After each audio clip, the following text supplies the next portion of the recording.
No worries, you're live now. Okay, so we are live. Chris, if you want to start. And you're muted.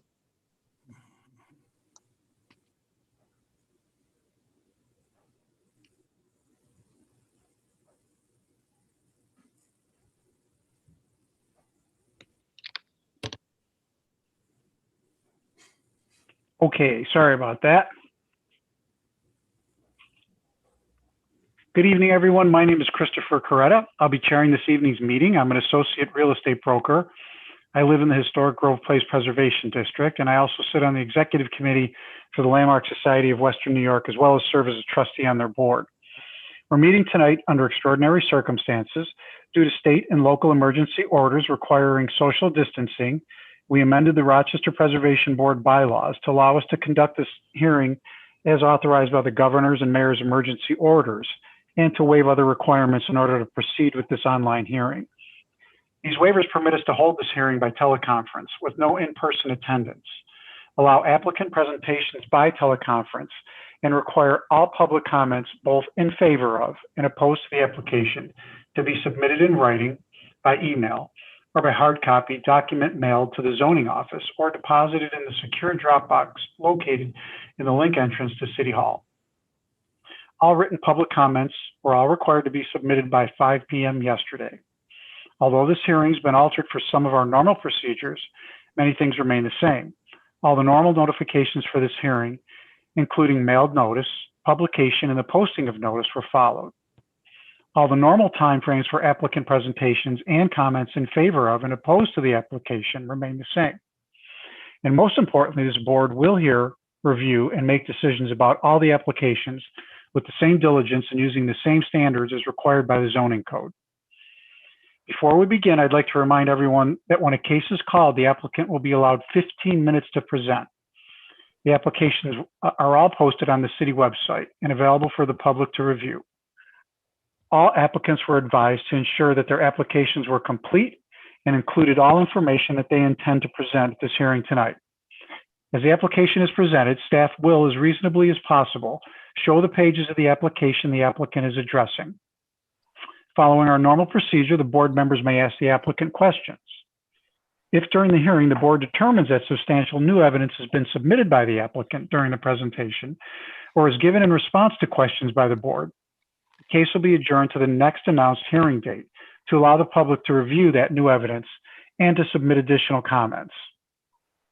After the applicant's presentation is completed, staff will read into the record any comments received after the comment deadline that are not already posted on the city website. There will be no call-in comments.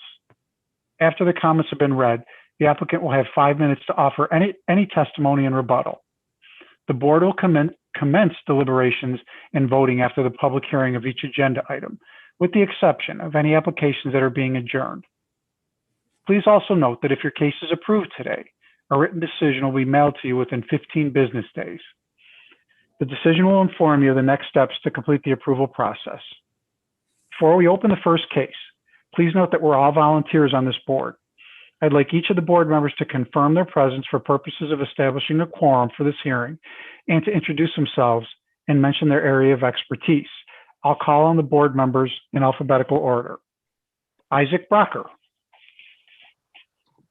Good evening. My name is Isaac Brocker. I'm an architect here in Rochester, and I'm a resident of the Browncroft Historic District. Thank you, Isaac.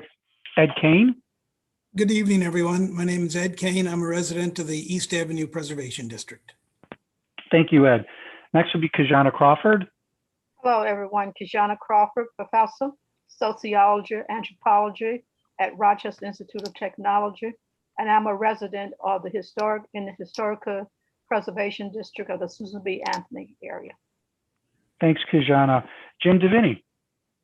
Yes, I live in the Cornhill Historic District, where I also serve as Cornhill's historian. Thank you. Gerald Gam.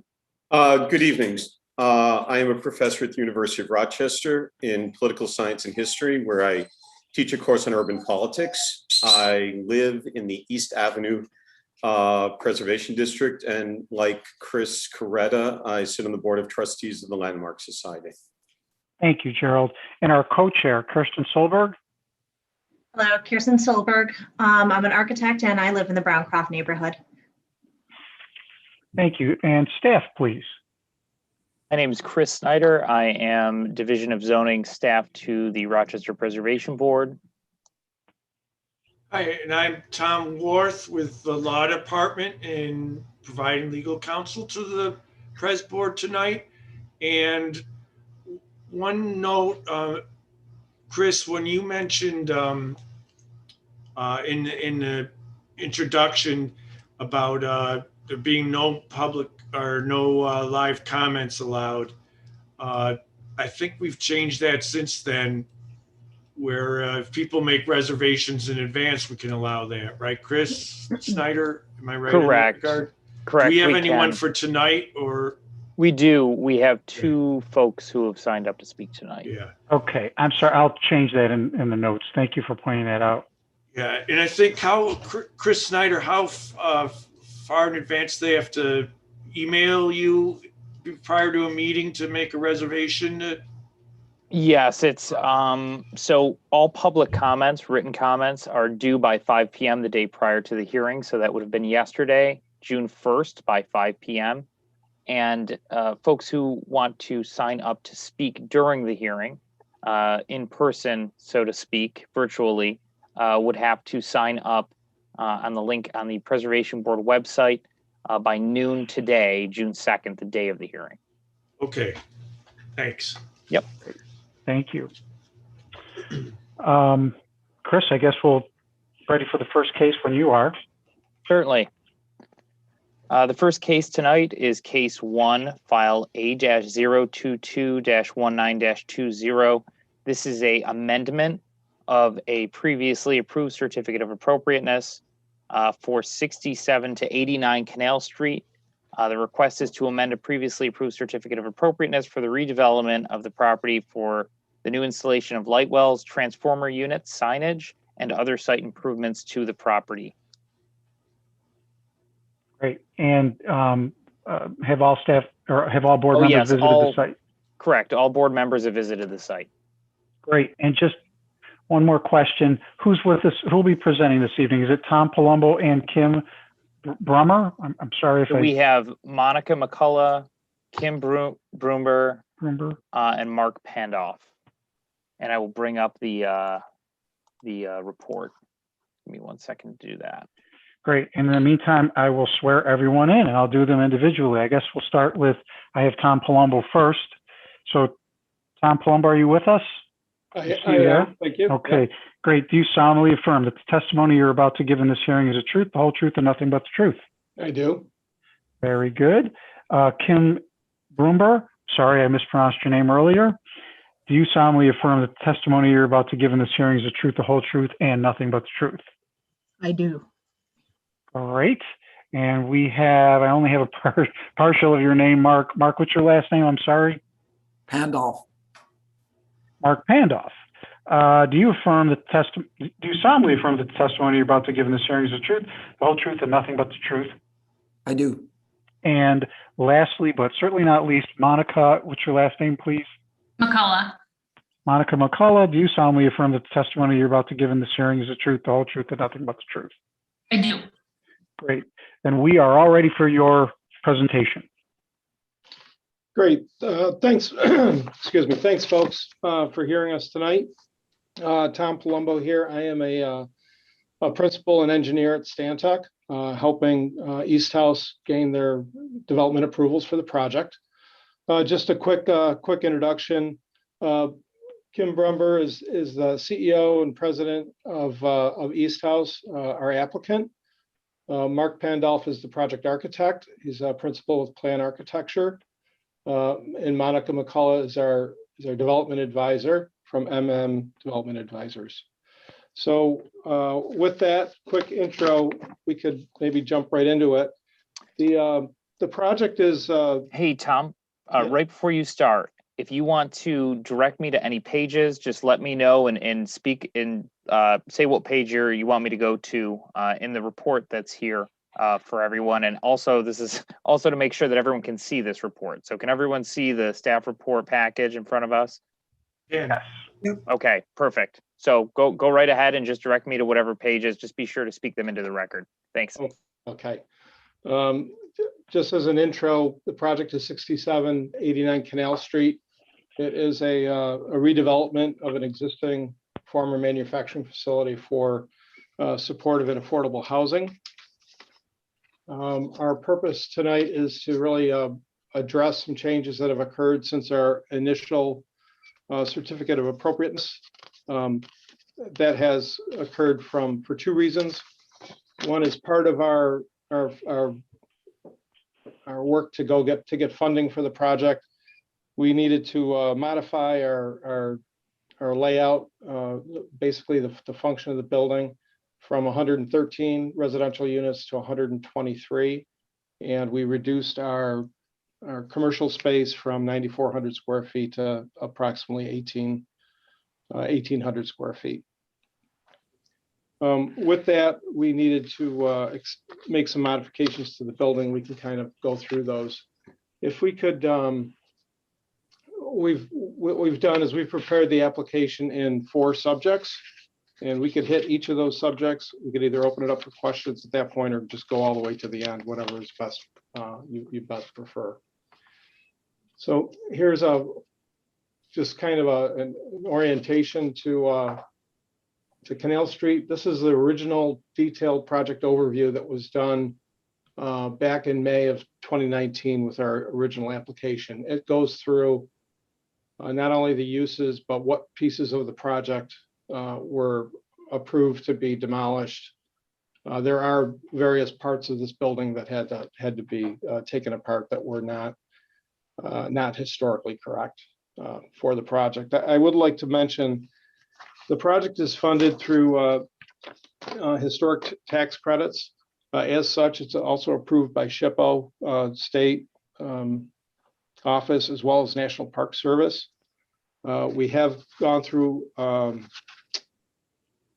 section 1. We're also looking at the next aspect to that, which will really approve the final funding for that with the amendment that we're doing right here with you this evening. So if you go to the next page then. Which page would you like me to go to? Just 8 here, or? Well, yeah, I'm sorry. I don't have it sitting in front of me. I've got you at full screen right now, so I don't have the whole report. Let me exit full screen. I keep skimming for you, and just let me know when to stop. We'll say what page it is. So this is page 14, where we're getting into the actual document. Sure. So this is basically a summary of the work. As I said, it's in 4 subjects. Storm windows. If you go to the next. The extension of the light well areaways adjacent to the building. We have miscellaneous site features that are all surface features. And then in closing, we'll also have building signage to review as well. So if you could go next, please.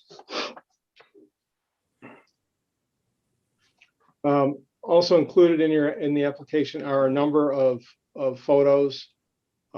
These go through all sides of the building. You can see here, this is looking from Canal Street. The lower one is looking at the corner off of Litchfield Street. If you could we could just scroll through these, Chris.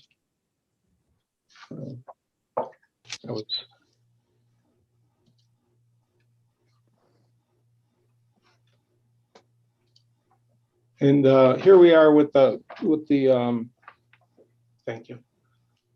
This aspect is for the storm windows. So our original application considered storm windows on the inside. After much discussion and some thought, we've decided to put the storm windows on the exterior of the building. These storm windows would only be on the windows that are being restored.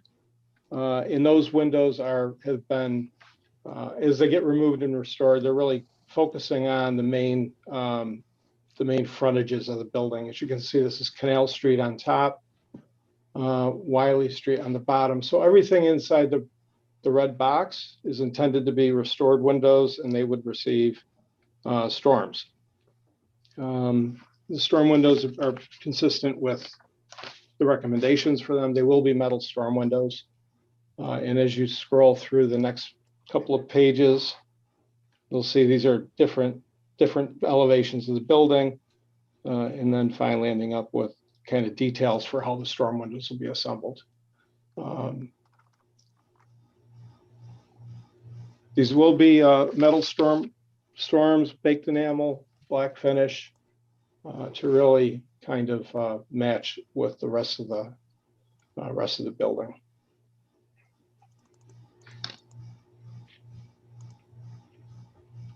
We also provided these are some example photos from other projects of the storm window over, actually sitting over a historic window as well, renovated historic window. This section is about the areaways, and it's really focused on two sections. So the project had previously, if you look at location A, the project previously had an areaway considered on the southern corner of that building. We're now extending it all the way to the north corner because we now will have some units in that corner, or a unit in that corner that we want to get light into the window, as well as location B. Same condition. We end up now with a unit there that used to be the commercial entrance. So that entrance is gone. We now have a window in there that we would like to have a light well. We do, generally speaking, in location B, that's generally flat in the courtyard. So that has a 6 to 8 inch reveal for the wall. In location A, it is the driveway is sloping down fairly quickly towards Wiley Street. So you do end up with a reveal of 6 inches to as much as 24. It'll probably be closer to 18 when we're final, but we listed it like that. So as you scroll through here, Chris, this is just to give you a feel. This is the area that used to be commercial space in the terrace level. It is now, so it was occupied. It's now going to have units in it, just like the southern wing is all units right now as well. So that this conditions in the terrace, having units in the terrace is consistent with other parts of the building as well. That was the changes to the first floor in concept, rather than give a whole lot of floor plans to you. And then the next page, next sheet here would be some minor changes that happened on the first floor. So our terrace level, our lower level, and then our first floor is at grade. Actually, it's a little bit above grade, but there's a lot of things happening on this site. If you've been out there, I'm sure you've seen the way the windows are situated. Now, this is a section of the areaway. It's a very basic board in place concrete wall.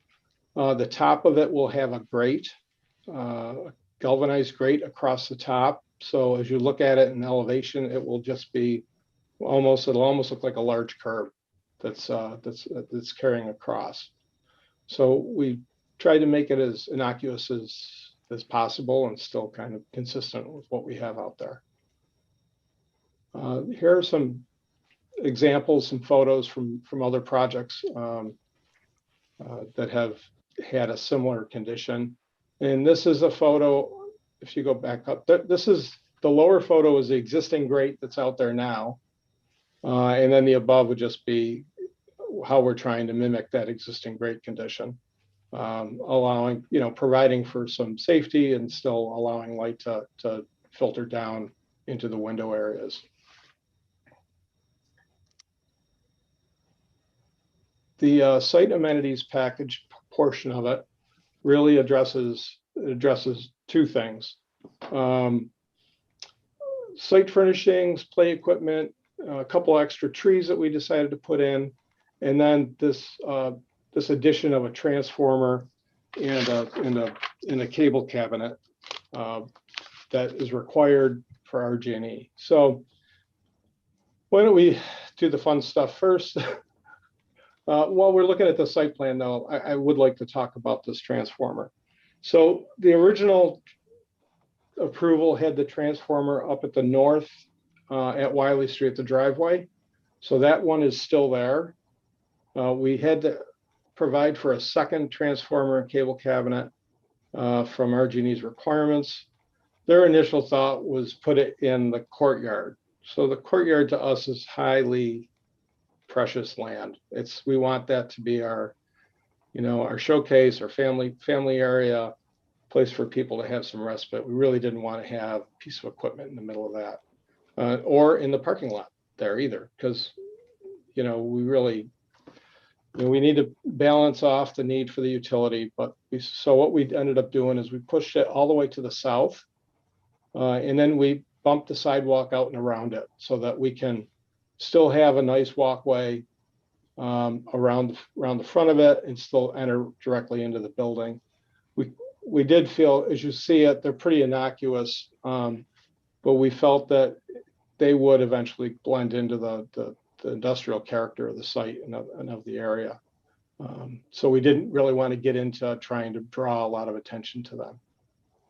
And as you go through the packet, you'll see those provided. Here are the 2 shade trees that we wanted to add into the project.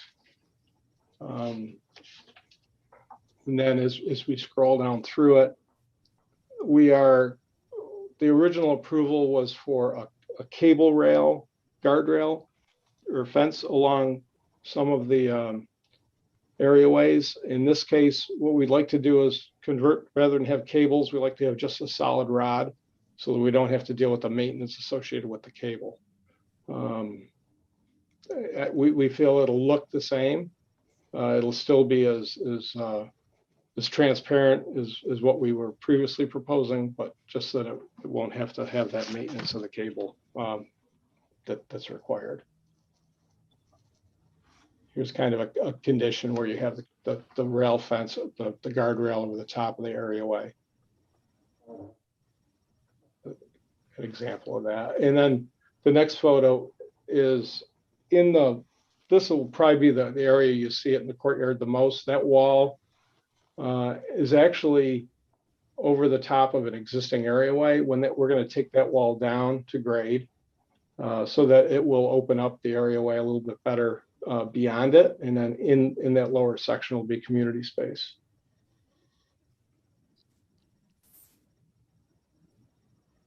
Mr. Palumbo, I don't mean to interrupt. It's a great application, and I know there's a lot to go over, but we've only got about another minute or so left, just in the spirit of keeping everybody on time.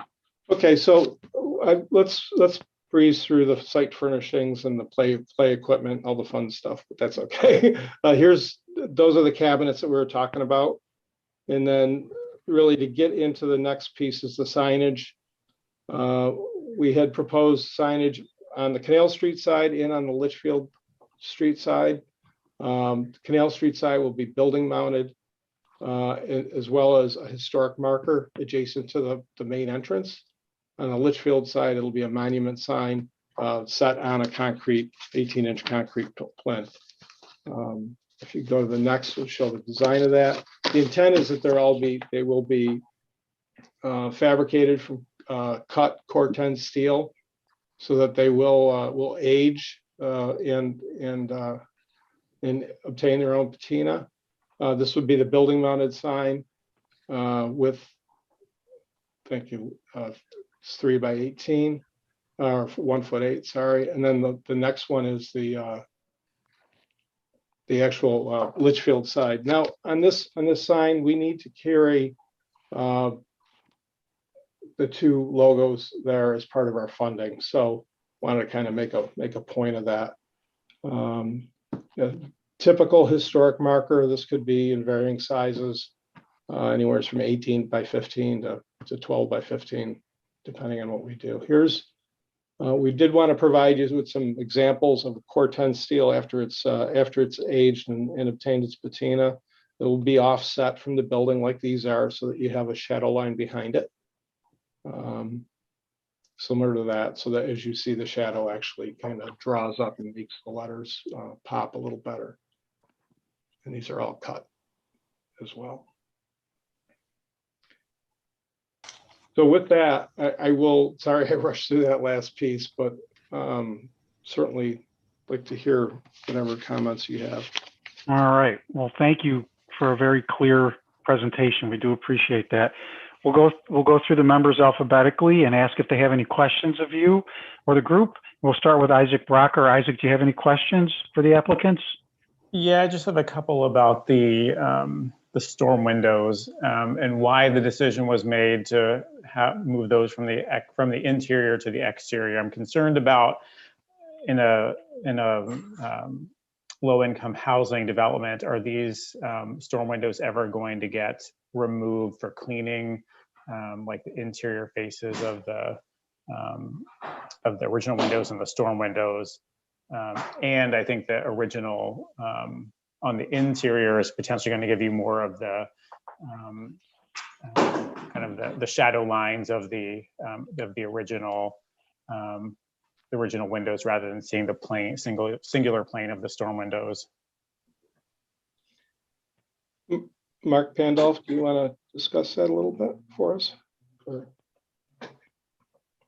Yeah, my understanding was that the prime reason for moving the storms to the exterior of the restored windows was to protect the windows. There's going to be a lot of money put into the restoration of each of the monumental restored windows, and by putting the aluminum storms on the outside over the course of the next couple decades, it'll minimize maintenance to those windows, like repainting and so forth. Whereas if the wood windows are left unprotected, the owner will be faced with additional maintenance on them. Yeah, I would add this project, it's windows in total. There's about $4 million of windows going into this building. It's about 10% of the total project construction cost. So, I think our original intention of interior storm windows was really more of an error than anything else. I don't think we disagree that aesthetically interior might look better from the exterior. But what we are more mindful of is the long-term durability and preservation of the restored windows, in particular the glazing and the painting. So, cleaning is one aspect, but more significant is the integrity of the window itself, both as to paint and glazing. And there is no question that an exterior storm will better protect those windows over the long term than an interior. The other consideration was energy efficiency, which I think we thought an exterior would provide better efficiency. We did get a good amount of pushback from our state funding sources in terms of our energy modeling and energy expenses. So we did have to go back and take a really strong effort to do whatever we could to improve efficiency and reduce utility costs. So that was part of the conversation as well. Okay, that was my only question. Thank you. Okay, thank you, Isaac. Mr. Kane, Ed Kane, any questions for the applicants? No, I don't have any questions. I voted for the original proposal, and I'm, pretty fine with what they're proposing this time around. Okay, great. I would be next. I think it was a really thorough proposal application. I have no questions because of that. Next would be Katherine Crawford. Any questions? Not a lot. First of all, I want to thank you for taking on this project. I live in the Susan B. Anthony Preservation District, and I am excited about you being my neighbors. You don't say in the application how many of the outdoor metal raised garden beds there will be, or at least I didn't see it. How many will there be? You have an idea? Yeah, I believe on the site plan we have 6 of them. 6? Three on either side of the walkway. Okay, oh, excellent. Okay, thank you. The more the better. Okay, although I'm somewhat disappointed in the number of the number of square footage of the commercial space being reduced. Okay, it's not a deal breaker, and I hope that you can never tell who's going to come in terms of retail space, but this is just a hint. It would be nice to have a small grocery that distributes fresh fruits and vegetables. Otherwise, I think it's an excellent proposal. I just love it, and welcome to the neighborhood. Thank you. Thank you, Kajana. Next would be Jim Divinity. Any questions for the applicants? I have no questions. I think this is a very thorough proposal. Thank you. Gerald Gam, any questions? Couple of quick questions. I just want to start though by sharing Kajana's enthusiasm. This is just a wonderful project.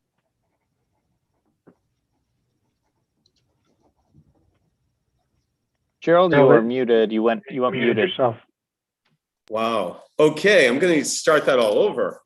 Apologies to everybody. First, I just want to agree with Kajana. This is an amazing project, a great project for the city and a great project for the Susan B. Anthony neighborhood. So thank you again for undertaking it.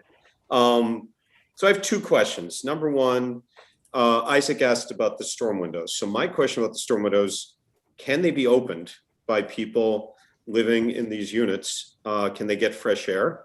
And if the answer to that is no, not under current plans, is there a way to install them differently, maybe like traditional wooden storm windows, so they can be actually swung open with hinges? Because I can't imagine that people would appreciate getting fresh air. My second question is about the historic marker. And we don't need to work out the exact wording on the marker, but I did want to note that the guidelines for the preservation board would have you include on the marker when the building was first constructed. So first question about the windows, can they open? Is there any way for them to open? And second is more just a comment that I hope you include on the marker the original date of construction. I can start on the window opening. So the building's ventilation will be handled completely mechanically. So the windows do not need to be operable to ensure appropriate code-related ventilation, but we don't disagree that it is nice to be able to open windows. The issue that we have in this building is that the windows are gigantic. So not only are they very huge, they sit up very high from the floor. So we had a lot of concern about tenants being utilizing windows appropriately, opening them and closing them and locking the sashes appropriately. Same with the interior windows and storms, whether interior or exterior, we had this issue. The other, so one, the weight of the windows, the height of the windows, and the overall size of the windows, and the potential that someone may get up on a chair, get up on a table, get up on something, and then be fully exposed to a very large window and have a fall hazard. This property is also a majority supportive housing. So we're dealing with individuals who have serious mental illness, substance abuse disorder. Safety is of the utmost concern. So what we decided was, because we didn't have to have the windows open to provide ventilation, that the best path was to plan for them to all remain fixed. And what we would do, the cost to do an operable storm, operable window is the same as doing a fixed storm and window. That once we got in the field and we evaluated the units one by one, to the extent that a window could be safely opened, we would try to add a couple in each unit to open. But our current plan right now is to keep everything closed for those reasons. And I don't know, Mark, if you want to add anything to that, or Kim, but that was the thought process. And we spent a lot of time debating this internally as a team. Yeah, just to thanks, Monica. Just to add to that, an operable window, to make it inoperable, will just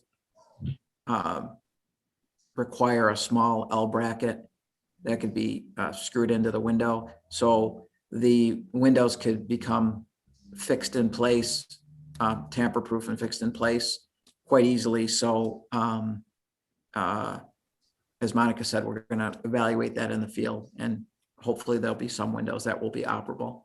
But the ability to have them operable is there. Okay, thank you. And it's related to the windows. Will each tenant be able to control the temperature in their own unit? Yes, every unit has its own individual split system furnace and thermostat. So every unit has its own HVAC system and its own controls, its own thermostat. Okay. Okay, thank you. And as far as a historic marker goes, yeah, definitely we would like to include the date of construction, and if it's listed as a on the historic registry. Great. Next would be Karsten Solberg. Karsten, any questions for the applicants? I don't have any questions. I think all of the proposed changes were very well thought through and explained. Okay, thank you. If board members have no further questions, we'll turn it over to Chris Snyder to read any public testimony if we have any.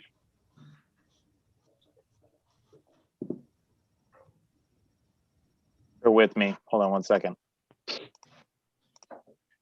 There we go. I don't believe we have any public testimony, but let's just make sure.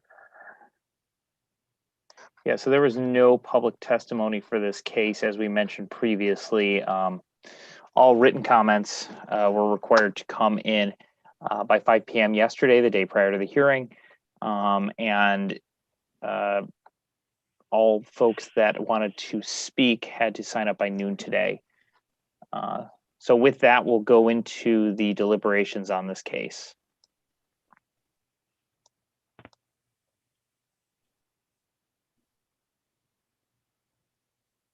Chris? Yes. I thought you were going to read the deliberations. Oh, yeah. So deliberations are closed to the public, or closed from the public and from applicants. It is when the board members will discuss the case and vote. Great. Thank you. So we'll start with our deliberations. We'll start with Isaac Brocker. Isaac, your thoughts on this case, please. I think this is a great project. I think to echo what some of my colleagues have said previously, I think this is going to be a great project for the neighborhood. And actually, I'm very familiar with this area, and I'm always surprised that these buildings in this area have not been redeveloped already. I'm hoping that this one will become a catalyst for some of these other warehouse buildings in that area, because I think there's a lot of momentum that could happen to transform the neighborhood. So I fully support this proposal. Great. And next we'll go to Ed Kane. As I said, I supported this project the last time around, and with these changes, I support it this time around. Very good. Thank you. I would agree with my colleagues. I think it's a great project. Katherine Crawford? I agree. Good luck, and I look forward to seeing the finished product. Thanks, Katherine. Jim Divinity, your thoughts, please. I continue to be excited about this project. It's almost like a city unto itself.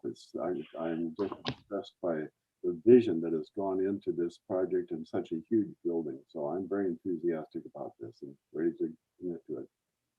Thanks, Jim. Gerald Gam? I share the general enthusiasm. I thought that this was a great project for the city when it first came to us. And I think these refinements, these changes don't in any way change my enthusiasm for it. Great. Thanks, Gerald. And last but not least, Kirsten Solberg. All of the same. I've been involved with publicly funded housing before, and I understand that changes are inevitable through the application process. And I think given the scope of this project, these are minimal changes and they're all well executed. Great. Kirsten, would you like to give me a motion? So Sure. before we do that, Chris, Yes. because this project is in the CCD, and I do want to make one of our colleagues mention this. There was an error in the staff report. It's actually the CCD district, which is mentioned elsewhere in the staff report, not the R1 low density residential district. As a result of it being in the CCD district, we do have to give some waivers specific to signage in this case. So if you all turn to page 5 of your staff report package, you'll see that there are 2 sets of waivers. These waivers are required for signage that is being proposed that doesn't meet these standards in the CCD. So you'll just have to go through each of these and provide a waiver, reasoning for each of these waivers, and then vote, unless it doesn't need a waiver. So one thing that was mentioned was, I guess, if everyone's there, if you look at heritage signage B, Mark did mention that the sign would include the date of construction. So that wouldn't require something that's, it wouldn't require a waiver. Maybe it's something you want to make a condition because it wasn't necessarily as part of the application. But if you just want to start at A and go through these items. So A1, sign shall be integrated into the facade pattern between columns and shall be located above or adjacent to primary building entrances. Signage shall be horizontal or vertical and flush mounted. The Litchfield Street ground mounted sign does not meet this standard. Sign shall not exceed 30 square feet and shall have a maximum width of 3 feet. This sign only applies to Litchfield Street sign, which is actually 4 feet in width rather than 3 feet. So it's slightly larger by a foot. Sign graphics shall be raised or recessed copy. Both sign proposals are cordon steel, which is just a sheet of steel opposed to having raised copy necessarily.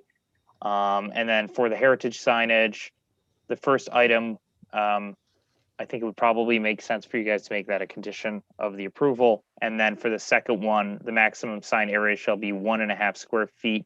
The proposed historic marker sign will be 2 square feet in size. So it's slightly larger, about a 1/2 square foot larger. So do we need to add these items into our motion? No, you just need to discuss why it would make sense to waive them if you're so inclined. So in other words, redeliberate, continue to deliberate. Yes. Okay. Gerald, you had a question?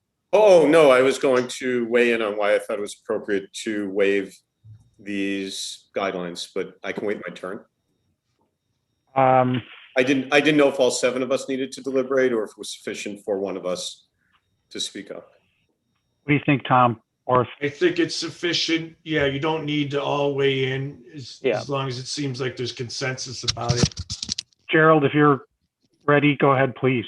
Okay, so my thought about the signage is that this is a very unusual structure, that our general signage rules apply to shops on Park Avenue or buildings on East Avenue or a building in the Grove Place district, that this is a dramatically different kind of building. This was a factory. It's an enormous building. And if we were to insist on the standard signage rules for this building, the signs would be frightfully small next to the scale of the structure. So I would favor allowing much larger signs and signs mounted in different ways to reflect the fact that this is an industrial structure in a form of factory. I would, however, condition our approval on the heritage sign, making note of the date of construction. And I would just add that the Coretta material is appropriate because of the industrial nature of the site. Okay. Other board members have anything they'd like to say about that? Ed, I'll just kind of go back. Or I guess I should start with Isaac. I'm sorry, I'll do it alphabetically. Isaac, are you in agreement with that? What was said? That sounds fine. Thank you. How about you, Ed? I'm fine. Great. I am as well. Kajana? That's fine. Thank you. Jim Divinity? I agree with everything Gerald and Kirsten said. Okay. And Kirsten, anything else to add? You agree with? Great. Okay.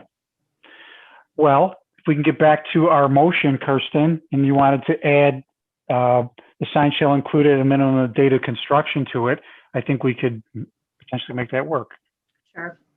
So Thank I'd like to put forward a motion for case number 1, file number A-002-19-20, to amend a previously approved certificate of appropriateness for the redevelopment of this property at 67 to 89 Canal Street, to include the application as proposed, including the addition of light wells, transformer units, signage, and other site improvements, with the one condition that the heritage sign includes the date of the building's construction.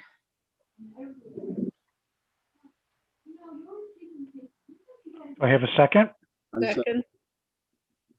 Okay, Kirsten Solberg made the motion, was seconded by Katherine Crawford. So a motion was properly made and properly seconded. I'll call it a vote. I'll go down alphabetically. We'll start with Isaac Brocker. Isaac, do you vote yay or nay for this motion? Yay. Isaac Brocker votes yay. Next would be Ed Kane. Do you vote yay or nay for this motion? Yay. Ed Kane votes yay. Next would be me, Christopher Coretta. I vote yay for the motion. Katherine Crawford. Yay. Katherine Crawford votes yay for the motion. Jim Divinity. Yay. Jim Divinity votes yay for the motion.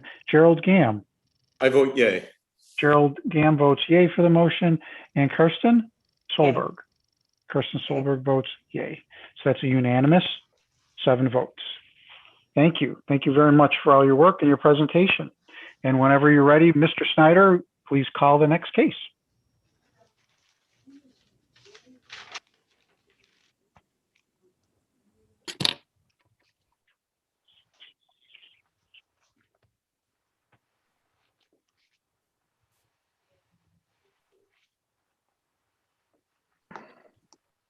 The next case tonight is case 2, file A-055-20-21. This case is a conceptual review, which means that the board will just be providing feedback on a concept design. The property is 759 Park Avenue, and the request is to conceptually review the development of a vacant portion of this parcel for the construction of a 9,276 square foot gymnasium addition to an existing school. This project is also in site plan review. The applicants that are here with us tonight are Chuck Smith and Serge Zvazman, I believe is how it's pronounced.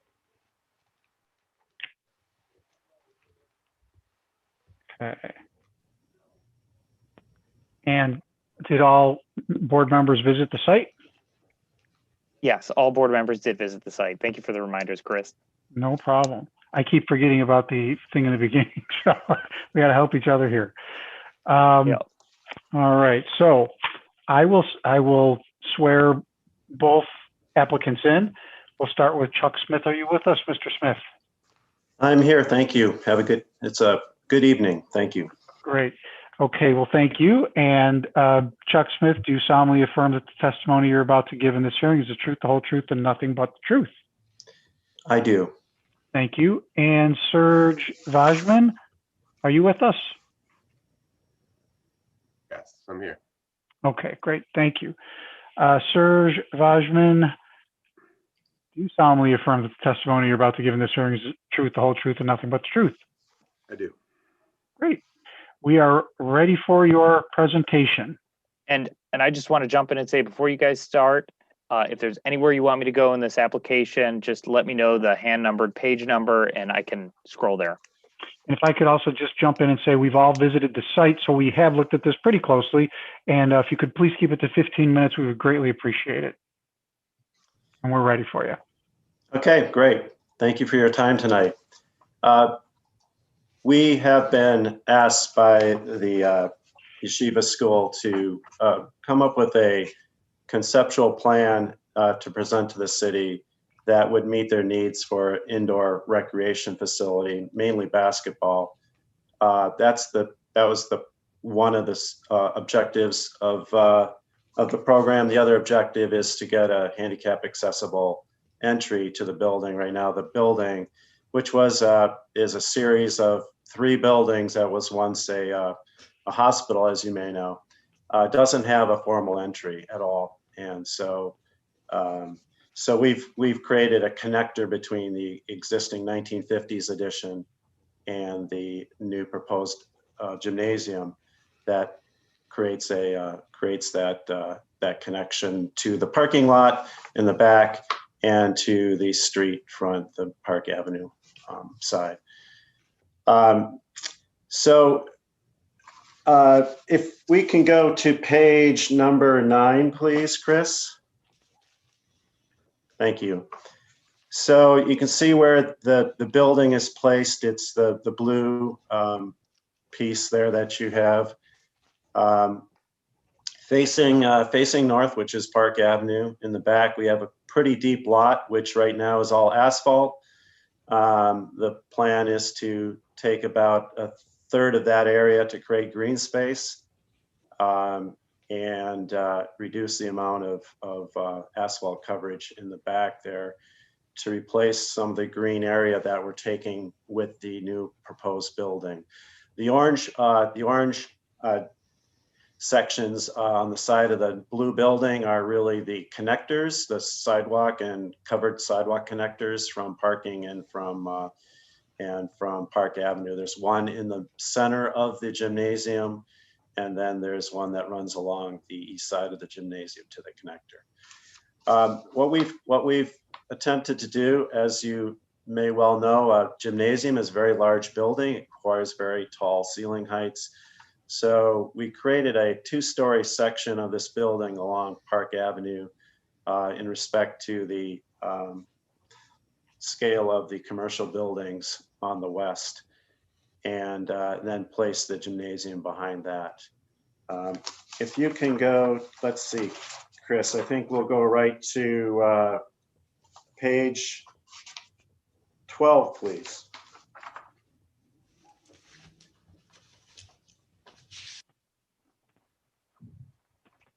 So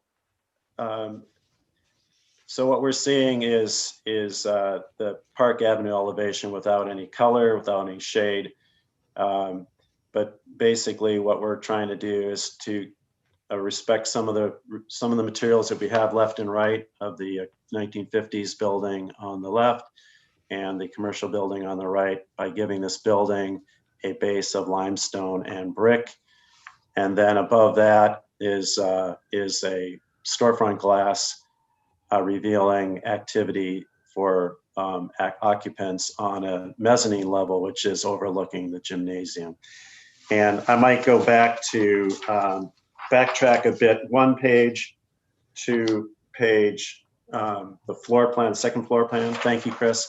You're with me, the loft plan. So that on the left-hand side of this plan, you can see the section that is the loft area, which is the 2-story piece along Park Avenue that overlooks the gym and also is all glass facing the street. Let's go quickly to materials. And if I can go to page 15, please. Thank you. Yeah, that's good. So this projection shows that the proposed addition is a transition between some fairly tall buildings on the left, which is the 1950s addition, and then the original hospital. And then on the right, a 1.5-story commercial block. And so the height of the gymnasium is in between the two of those, although our 2-story piece pretty well matches the massing of the commercial block on the right. You can see the amount of brick that we're proposing on the first floor base. The green area that you see below is representing a landscape or a green strip along base to the building, similar to what is an overgrown green base at the 1950s building, which has gotten out of control and is pretty much enveloped the whole building. Behind that green on the 1950s building are some first story windows. And so if we, this also represents some of the street trees that are on the boulevard that we will maintain. If we go to more detail of, I'm actually going to go right to page 18, please.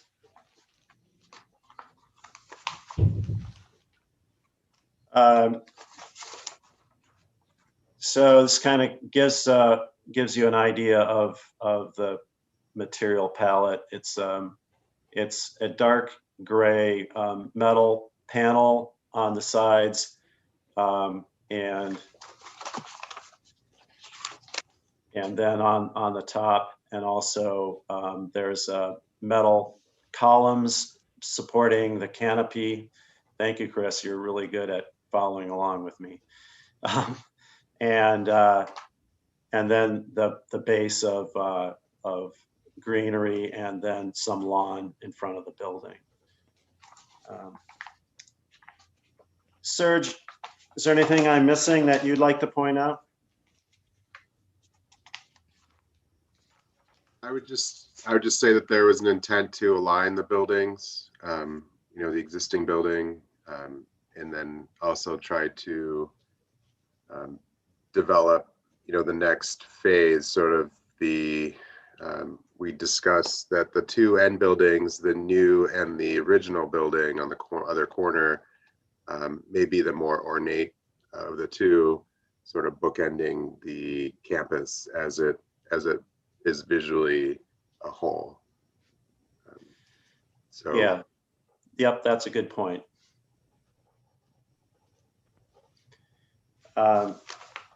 And finally, I think there's another rendering beyond this one that might have a little clearer. Yeah, this is the other side, looking at the other side. I'm sorry that the side of the building is shaded sufficiently so you can't really tell what's going on there. So I apologize to the board for that. Really what our intent here today as a workshop is to really gather information, gather feedback from stakeholders. We've gotten some letters from the neighborhood. We've gotten feedback from the Landmark Society.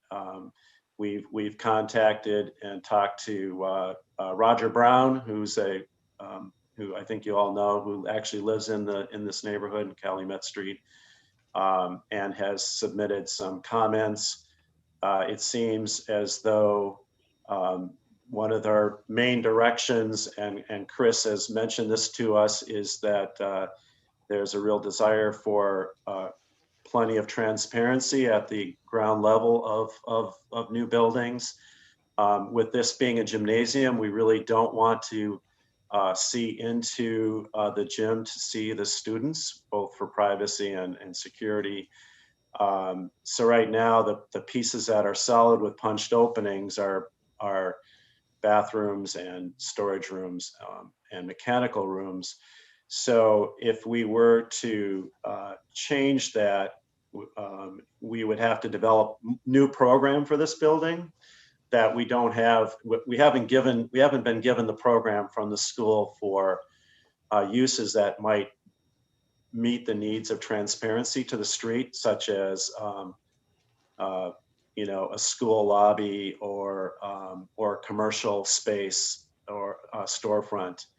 So we'll be talking to the school about potentially discovering if there's other uses that we can place to give us more transparency. We definitely aren't going to open up this building to the gymnasium to the street. So there's also been some comments about adding a little bit more brick to the sides so that when you're walking down the street that you can see a little more brick and less metal panel. The metal panel is a recognition of the amount of square footage that we have in this building that we have to cover with some sort of value proposition. But I know the school would be okay with putting more brick in so that we see more brick as we're passing by the building. The other issue that the school has, which was a comment from some of the neighbors, is that the 1950s building, which has aluminum strip windows, those windows are in really poor condition. They leak terribly. And the next time we come back to the board formally, we may be presenting something to add to this application to replace those windows, so they both will function better and also not be the eyesore they are right now to the neighborhood. The windows don't operate, so they have to prop them up with pieces of wood, and it is an issue for the school. School is investing in this building. They've invested a few $100,000 with the interior improvements that are ongoing to the school right now. So there is an interest in investing in this community, and this gymnasium we feel is part of that intent and purpose to create a good looking, friendly face to the street for this school. And with that, I would like to welcome our members' comments. Okay, great. Thanks, Chuck and Serge. What we'll do is, we're going to go through, and each board member will ask any questions if they have any. But there are 4 bullet points that we're going to discuss after questions, and we're going to kind of use that as deliberation time. And we're going to discuss them separately. That'll be design, programming, and intent, building massing and height, building materials and design, and site design. But we'll start with questions, and we'll start with Kirsten Solberg. Do you have any questions for the applicants?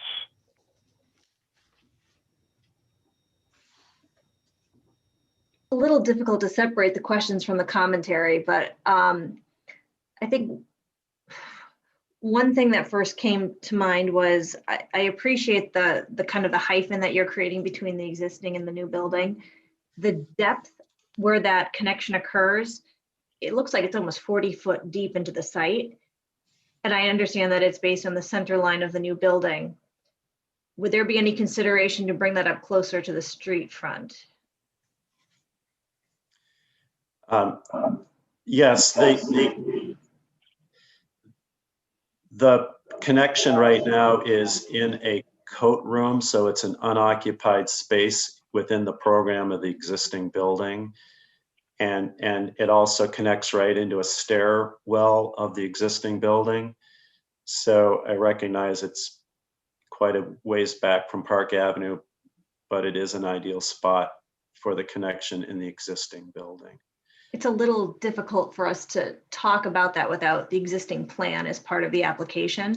So I'd That's say good. that's So one thing. that's excellent. We can include that next time we come by. So. Okay, that would be my question. Okay, thanks, Kirsten. Gerald, any questions? Yes. So I want to thank you for coming forward with the proposal, and you've actually anticipated some of my questions. So I'm just going to talk briefly out loud. You've already talked about the front of the building and the concerns of the neighbors and the concerns that I think some of us are going to express, that the first floor be much more transparent in keeping with storefronts on Park Avenue. So I know you were talking about the use of the building and being a gymnasium, but I do think it's important to figure out if there's a way to develop a lobby or something in the front so we can have glass storefronts. My only other question, because I guess we're on questions now and not comments, my only other question would be, could you, when you come back to the board, in addition to getting us a floor plan of the original building, consider the original building and this building and how they're going to speak to each other. 3 issues there would be the windows, which you've already discussed. Well, 4 issues: the windows, which you've already discussed, the connector, which Kirsten discussed, and then also a landscape plan that unifies the site. The landscape, and obviously in front of the old building, is wildly overgrown and quite large for the site. And finally, the entry point for the old building and how it connects visually to the street as a companion to the entry point to the addition. When all I could see is an entry point for the old building, they looked almost like wooden red doors that might not even function as an entrance. But I just think would be very useful as we think about this addition to think how it speaks to the existing structure. Great comments. Thank you. Welcome. Hey, thanks, Gerald. Jim, Divinity, any specific questions before we kind of get into more discussion and comments about it? No, I don't have any questions beyond what have already been raised. Great. And thank you. And Katherine Crawford, do you have any questions? I don't have any questions other than what has been raised, but I'm glad to see that you're taking some initiative, and perhaps this will lead to a better appearance in the community. Great. I would be next. I have no questions. We could talk more about the 4 bullet points a little bit later. Ed Kane, any questions? No questions. Okay, thank you. And Isaac Brocker, any pointed questions? No, I don't have any questions, but I have several comments. Okay, great. I think we would need to, just to keep this organized, next take it back to Chris Snyder for any public testimony. I know that we have quite a few. Yes, thank you, Chris. We have public speakers. We have 2 public speakers, and then we also have a number of letters. So we'll do the public speakers first. Anna, who do we have on our list? First up. Mr. John Limbach. Okay, so we'll just bring John in. Thank you. Hello. Okay, John, how you doing? John is with us. You just need to be sworn in. So Chris will do that for you. Sure. John Limbach, do you solemnly affirm that the testimony you're about to give in this hearing is the truth, the whole truth, and nothing but the truth? I swear. Thank you. We're ready. My comments tonight are strictly my own, although I have heard from several members of the community. This is a very good plan, the best we've seen in the 10 years plus we've been discussing the gymnasium on this site. What's appreciated both from myself and other people is the fact that they're removing some of the asphalt, adding more green space in the back. The massing of the buildings, as people are praising it now, appears to be appropriate. For such a large building, is not going to dominate unrealistically the area of Park Avenue. We do have concerns, myself and the other people I talked to, about the colors represented for the brickwork out there. That cannot be accurate. So I'd imagine they're going to choose something a little more in keeping with the existing classroom building as it is right now. Other comments had to do with the fencing on the south side and the east side of the lot, chain link at this point. In the future plans, maybe conversion to a wood stockade fencing or something 6 foot high, maybe more of a natural wood stain color or something. We noticed that people are using the property as a cut through from Morningside Park right now, and I don't think that's a good scenario for the school going forward. May lead to problems in the future. The issue of window glazing see-through along Park Avenue, I think is inappropriate in this particular case. There's not a heck of a lot more window space shown on the existing school building at this point, and trying to match it with storefronts, which it is not, would be inappropriate in this particular case. One question having to do with the green use of this building. Any thought about installing solar panels on the roof? This is a very large building. It may be appropriate to put something up there that could help defray their operational costs in the long run. To heat and light such a large building, that's got to be expensive out there at this point.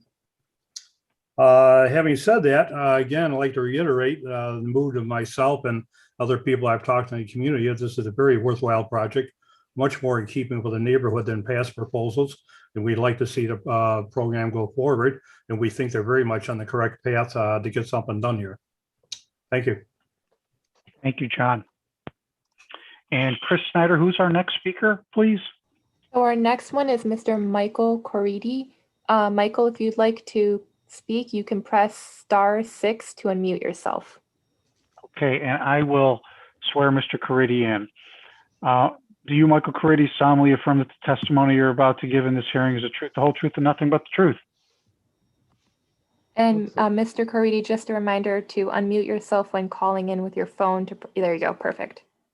Oh wait, go back. You just had it unmute. Do it one more time.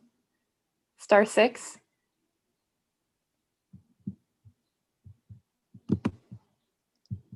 Michael, if you just press *6, I know you did it once already.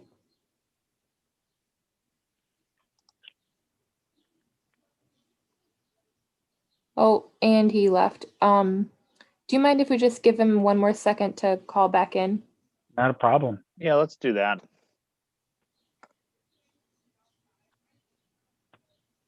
Actually, Chris, do you want to start reading public? You could read the first public comment. That's a good idea, Anna. Okay, so I will read some of the public comments in while we're waiting. So the first public comment, I guess before I read these, I'll just note that all public comments had to be in by 5 p.m. yesterday, which is the day prior to the hearing. All public speakers signed up prior to noon today, the day of the hearing. The first public comment here is from Ronald Buckman. Ronald writes, "Hello, I am writing a short note to express my sincere support for building the proposed gymnasium attached to the school at 759 Park Avenue. The addition of a functioning gymnasium will help ensure that the school will remain at the site and that the building does not become vacant." Ronald Buckman. The next public comment comes from Marianne Pestecki. And Marianne writes, "To whom it may concern, I am writing to voice my objection to the development of the vacant portion of the parcel for construction of any kind. I lived in this neighborhood for 16 years, and the disrepair and neglect of the building and surrounding property hasn't changed. The landscaping is overgrown and unkept. There are broken and boarded up windows with trash and window curtains hanging out of them. One can only imagine what the inside of the building looks like. To grant them permission to add yet another building will only be a larger eyesore to the neighborhood. They should be made to clean up the existing property and maintain that level of maintenance for a specified amount of time to prove they are competent property owners and revisit this development at a later date. Thanks for letting me vent. Regards, Marianne Pestecki." Let's see, the next one here is from Jamie Isginentis, which I'm sure I'm mispronouncing. "Hi, Chris. The proposal for the gym building at this location is on the next agenda. Do you know where the property will be located?" Another topic we spoke a while ago. So this wasn't a public comment. I apologize. This was some questions from the applicant that I did answer. So this one is from Pia Zersi Briones. "Dear Preservation Board, as a resident of the Park Ave neighborhood, I am writing to voice my strong opposition to this proposed construction at the Talmudic Institute at 759 Park Avenue. For decades, the owner residents of this property have shown only neglect to the property and to the neighborhood. I have lived in the Park Ave neighborhood for over 20 years, and this property has contributed very little positive to the neighborhood. In fact, I can't believe the city has allowed this to continue for decades with no consequences. Walk by it, and there are broken windows that have been there a very long time. The windows themselves look as if they have never been cleaned. The grounds are full of trash and never cleaned up. The shrubs are not cut back to allow pedestrians free passage. If the city really cares about this neighborhood, they will not allow this construction. If the city cares about this neighborhood, they will not allow the owners to property to clean up and repair existing structure and grounds, support the neighborhood, vote no to this new construction. And second, make the owners fix the existing property. Thank you. Pia Zersi Briones." Next comment is from Bruce McClear. "To the Preservation Board, this is a valuable piece of open space in the Park Avenue fabric and as such deserves a sensitive and creative solution to any development undertaken. Given that, we feel the proposed project is definitely not appropriate for Park Avenue. It has no relationship to the streetscape, has a very flat and architecturally uninteresting street facade, and would be more appropriate someplace with other more institutional type buildings. It does not share some visual cues with the neighbor to the east, but this is not a plus since that structure itself is not particularly attractive.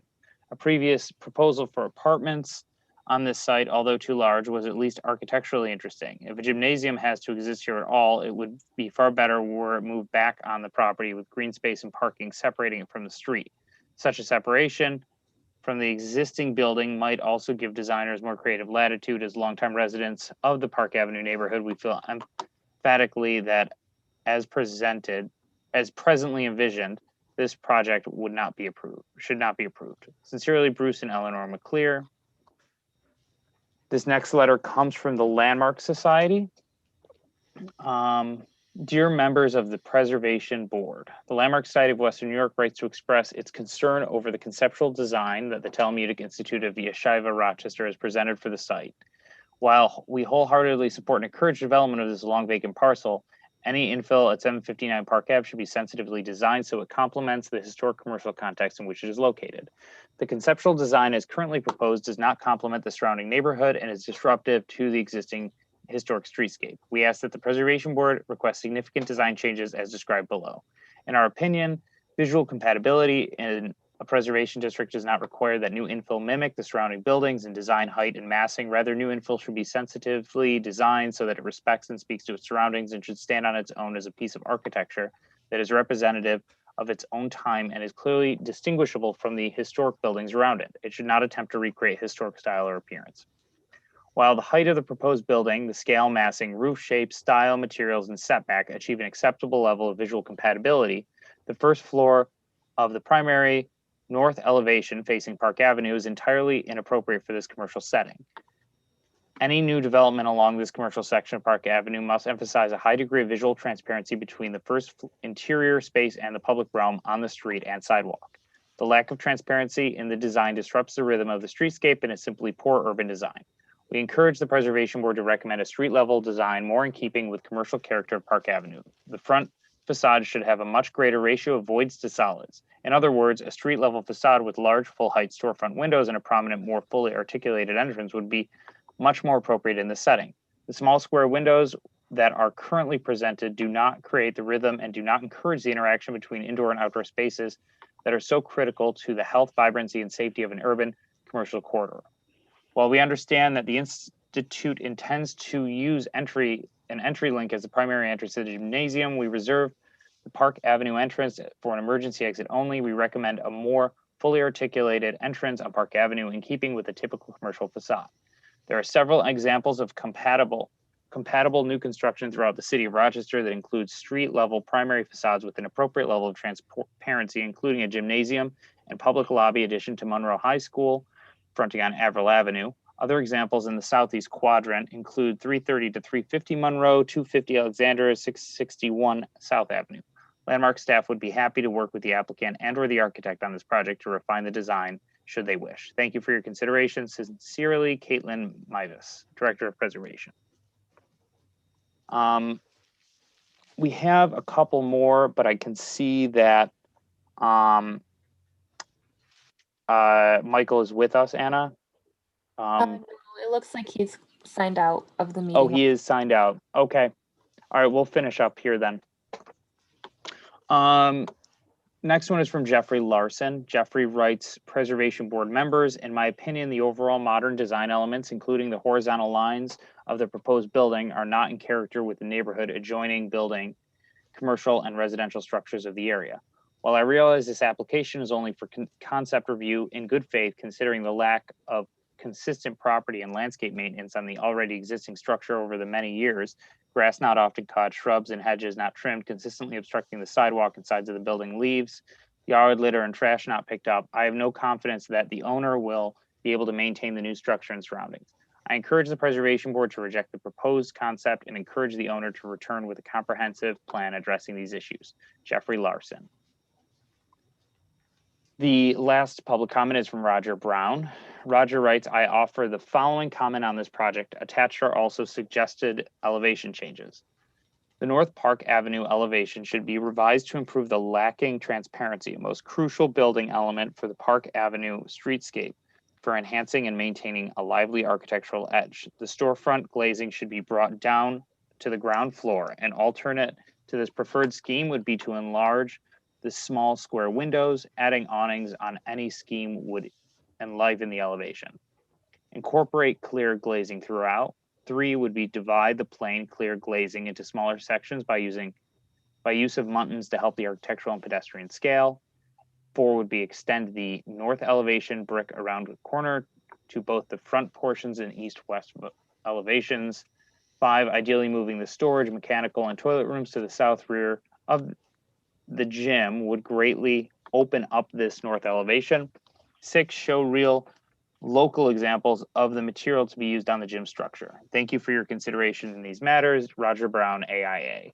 And Roger provided some elevations here of his design changes that were described were in the description above. Okay, so that is it with the public comment. Chris, I turn it back to you. All right, thank you very much.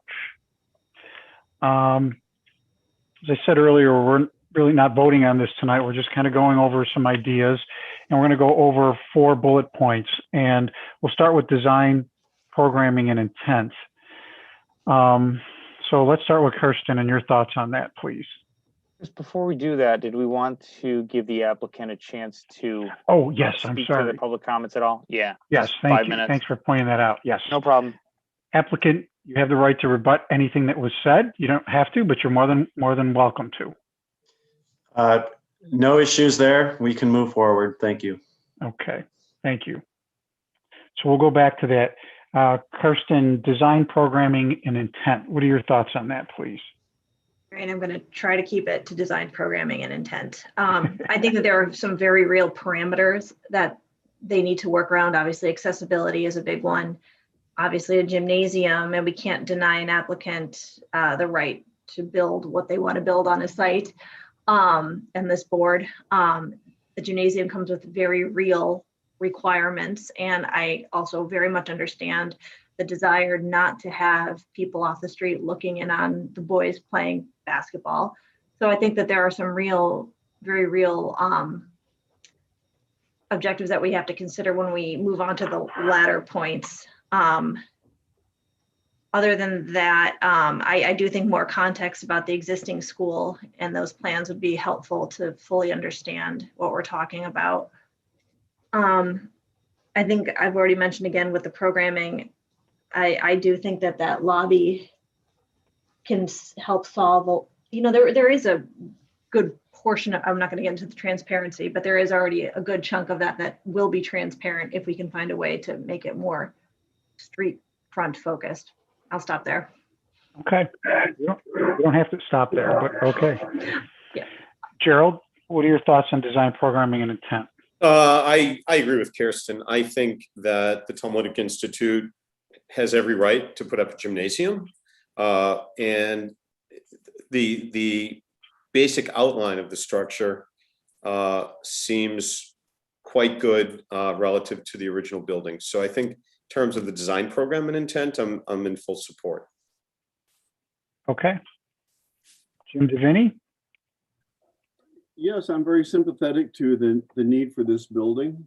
I think that some ways it's suddenly being seen as a storefront rather than as an extension of the existing building. And that is kind of leading to a lot of this uproar and the public response. But it's not a storefront, it's a gymnasium. And I think that requires certain privacy, as has been suggested. I don't think that the public views and the project overseers are necessarily that far apart, because I heard them say that there was going to probably be more comment on changes that we made to the primary building itself. And if it comes in as that kind of a proposal, that everything is being done to upgrade the standard building and the new design, it may be much more palatable. Right now, I think it's being seen as a separate building, and whether or not it fits the buildings to the left or to the right or whatever. And I think that they already have a sense of how they have to approach this in the next proposal. All right, thank you. Katherine Crawford. I have nothing to add that hasn't already been said. Excellent. I'm going to skip over myself as well. Ed Kane. I also have nothing to add to what's already been said. And Isaac Brocker. I agree with in general with what the group has said about. I think it's their every right to use the property that they own, and programmatically, I think this makes sense for the school. And honestly, I don't know really how to. I think all of these 4 bullet points, in my opinion, bleed together. I mean, they all relate to each other, so I feel like it's very hard to like separate them into separate categories because.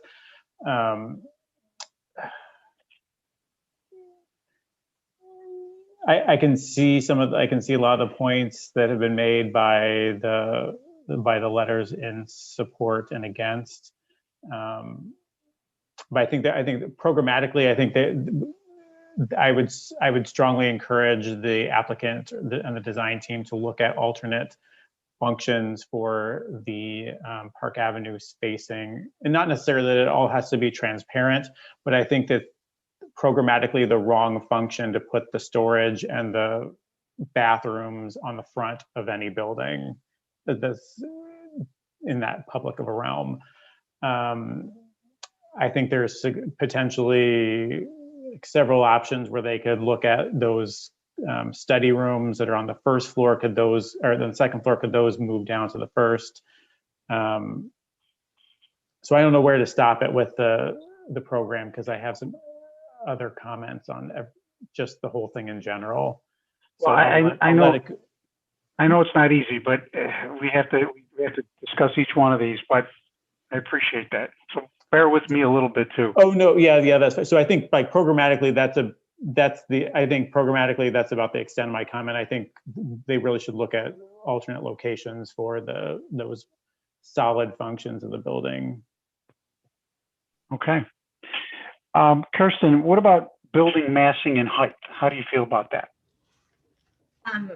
Looking at the elevations, I think that the height, it's right in between its 2 adjacent buildings. And again, a gymnasium is going to have a certain height to it. Doesn't bother me. I wondered a little bit, there are very distinct datum lines on the existing building adjacent to it. There's just masonry lines that are detailed, wondering if maybe that can be incorporated in some fashion to the new, whether it dictates the height of the building or where certain materials start and stop. Like Isaac said, I think that, if you look at the section, they are breaking down the front of that building into a 2-story piece, which I do think is sympathetic to a streetscape, massing and height. I've already expressed how I feel about that connector. I think if there's any way to bring it forward to the street, it bothers me that that mass is so deep in there that it's going to be a trash collector. It's dangerous. Who knows what it is? But if there's a way to address that, yeah, let's start there. Okay, thank you. Gerald, your thoughts on the building massing and height? Speaking just to massing and height, I have no concerns. I think it's the appropriate height and roughly the appropriate massing for the site. Okay. Jim Divinity? I have no issues over the height. I just continue to say that I think if it's a unified proposal that includes the old building as well as the new building, it will kind of address a lot of these issues that seem to be being raised right now. Okay, thank you. Kajana? The height has no issue for me. And the massing as well? Correct. Okay. Ed Kane? I too am fine with the height and the mass. And Isaac Brocker? Overall, the height, I think the height is fine. I think it's appropriate for the adjacent buildings. I think the massing is what I have a bigger issue with. I think the stepping back of the facade, that's what is essentially like the third level. is inappropriate. I think if you look at the adjacent building, it's a 3 or 4 story building, and it's just, the facade is just one coplanar facade, which I think would be much more appropriate in this condition. And I also agree with Jim's comments about looking to the existing building, because I think when I initially was thinking about this project, I agree. I think the street facade should have much more transparency, but looking at that existing building, and that's really what we're connecting to, and especially the building on the corner, the original building on the corner, there's so much like, and what Kirsten also brought up, the horizontal datum lines is something that I was looking at, and I've always admired that building on the corner, especially because like you can see the different levels of brick detailing with the recesses of brick, and then at the corners, the way that the masonry is handled, and it can be done in a very contemporary way, because I am also fully supporting that this should look like a building that was built in 2021 and not a building that was built in 1900. I think it's terribly inappropriate to make buildings look like a fake sense of history. So I think like generally in terms of the overall making the building look like a contemporary piece of architecture, I fully support. And then in terms of again, what Kirsten was bringing up with the stepping back of the hyphen that connects the building, I'm wondering if maybe the entry canopies, which I think are kind of a suburban response to this, are maybe actually not, are doing a kind of detriment to the overall planning of the project. If those needed, and again, I think what was also commented, we need to see more in terms of the overall context of the existing floor plans to see how this is connecting. But the way that it's currently laid out, if you got rid of those the entry canopies, which I don't think are appropriate, could you do something that was more heavily landscaped? And this is also getting into site design, sorry, but heavily landscaped in that area to allow to make that feel like it's more of a pocket park rather than this long cavernous entry sequence into the building. You could do like statement trees, nicely landscaped, make it feel like, and then make that connector feel as transparent as possible. So really it feels like there's almost no, essentially, you're just looking through a garden between the two buildings. Isaac, before you move to your next thought, yeah. The datum lines, when a couple people mentioned datum lines, you were one of them.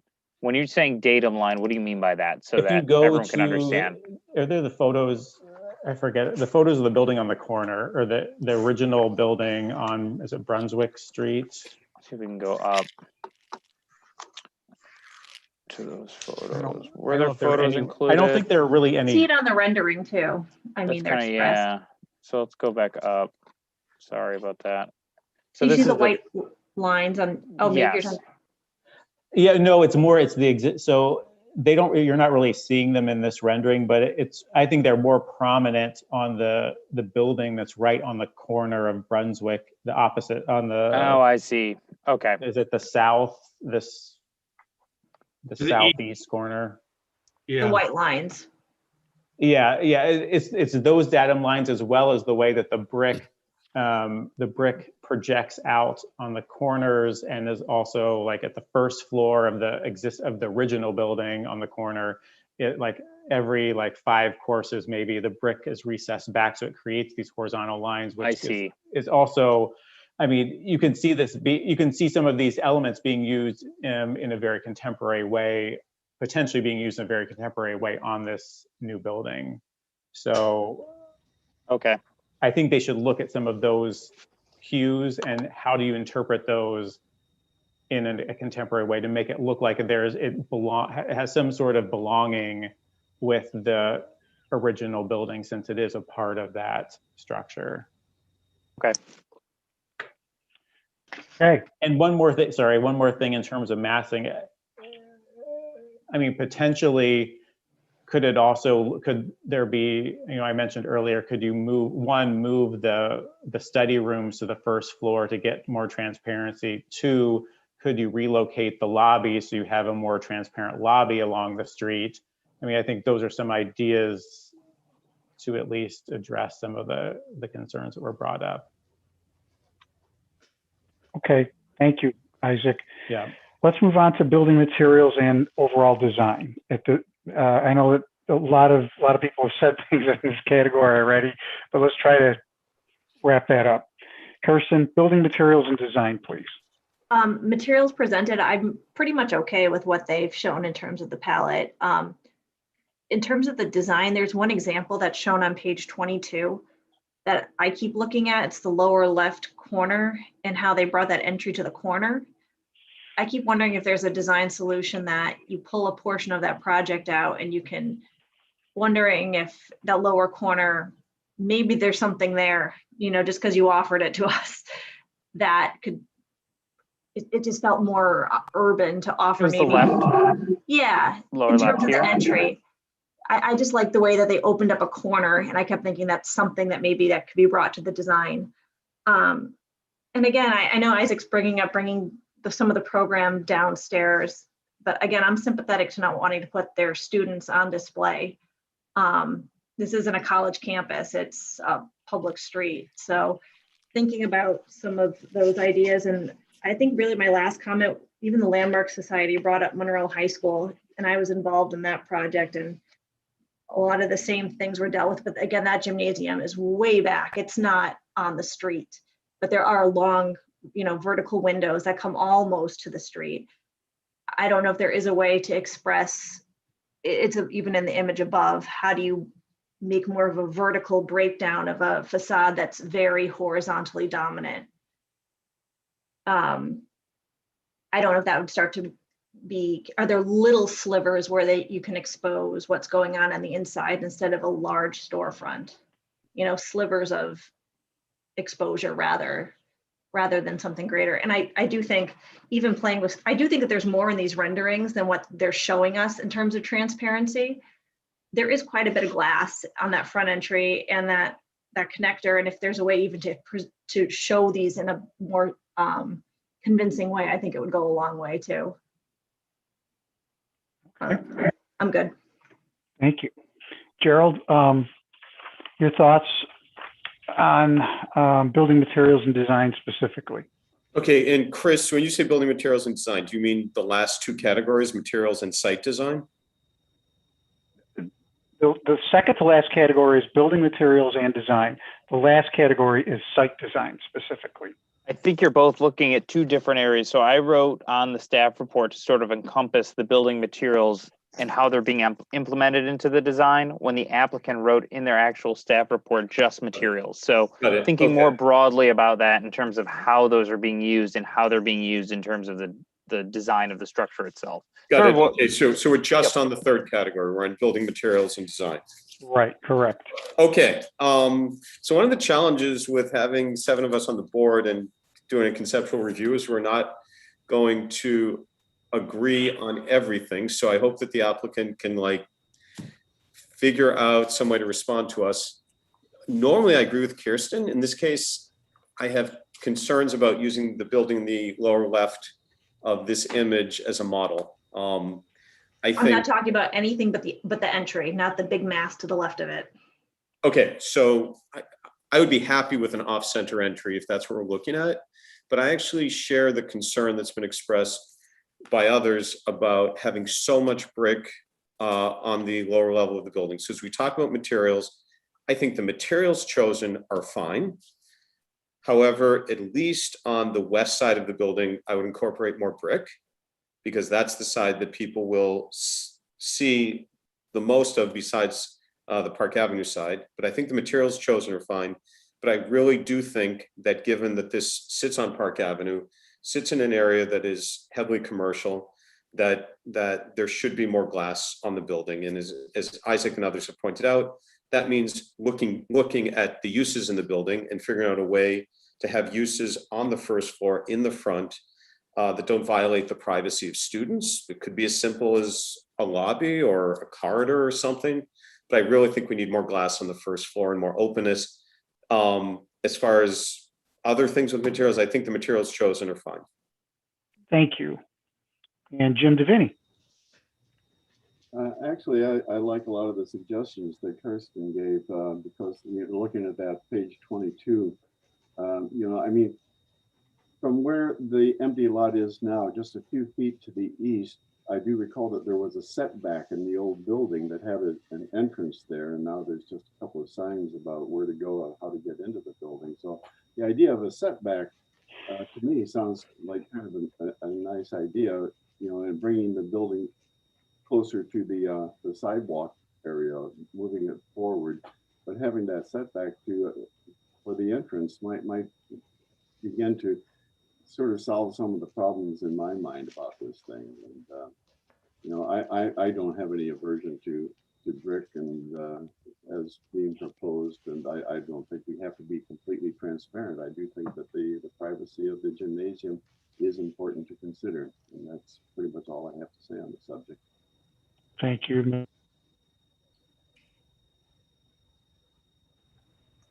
Kajana, I'm sorry. Hey, I'm in agreement. Materials are fine, but I am in agreement that some creative way, I don't have exactly the answer, but less brick there in the front. I agree with that. Okay. Great. I have a thought about transparency on the first floor. I mean, it can be done in different ways as far as material is concerned. I mean, they could do smoked glass and still have privacy, and maybe some transom windows if they wanted actual open light. And I think that could achieve that rhythm of the rest of the storefronts, but stay within the privacy and their programming. Someone say something? Oh, okay. But those are my feelings on material and design. Ed Kane. I'm here. Yeah, I kind of like what you say there, Chris, about the the transparency in the front, way to open it up but not restrict their privacy. Or and then I think the applicant said they were fine with having less of the metal on the side and perhaps more of the brick on the side. Okay. And Isaac. In terms of materials and overall, I support the materials. I just think the design needs some refinement. And I'm glad that Kirsten brought up that image. If you go back to page 22, the lower left-hand image, because when I was looking through the packet initially, this is one I think it's more. There's just a lot going on, I think, in the current design. And I think this one, maybe this isn't like, I'm not saying that this is the design, but it's just, if you look at it, there's just a lot more simplicity in terms of like the amount of like kind of things that are going on. And Chris, to kind of build on your point, I was going to mention that, yeah, I think there are ways to get more glazing get some glazing at the street, but it can be handled in a way that's not clear glass. You could do, right. There's a frit pattern to glass where it's basically it's a ceramic, like you typically see, it's like small dots. They're like different patterns that they do directly on the glass that's durable.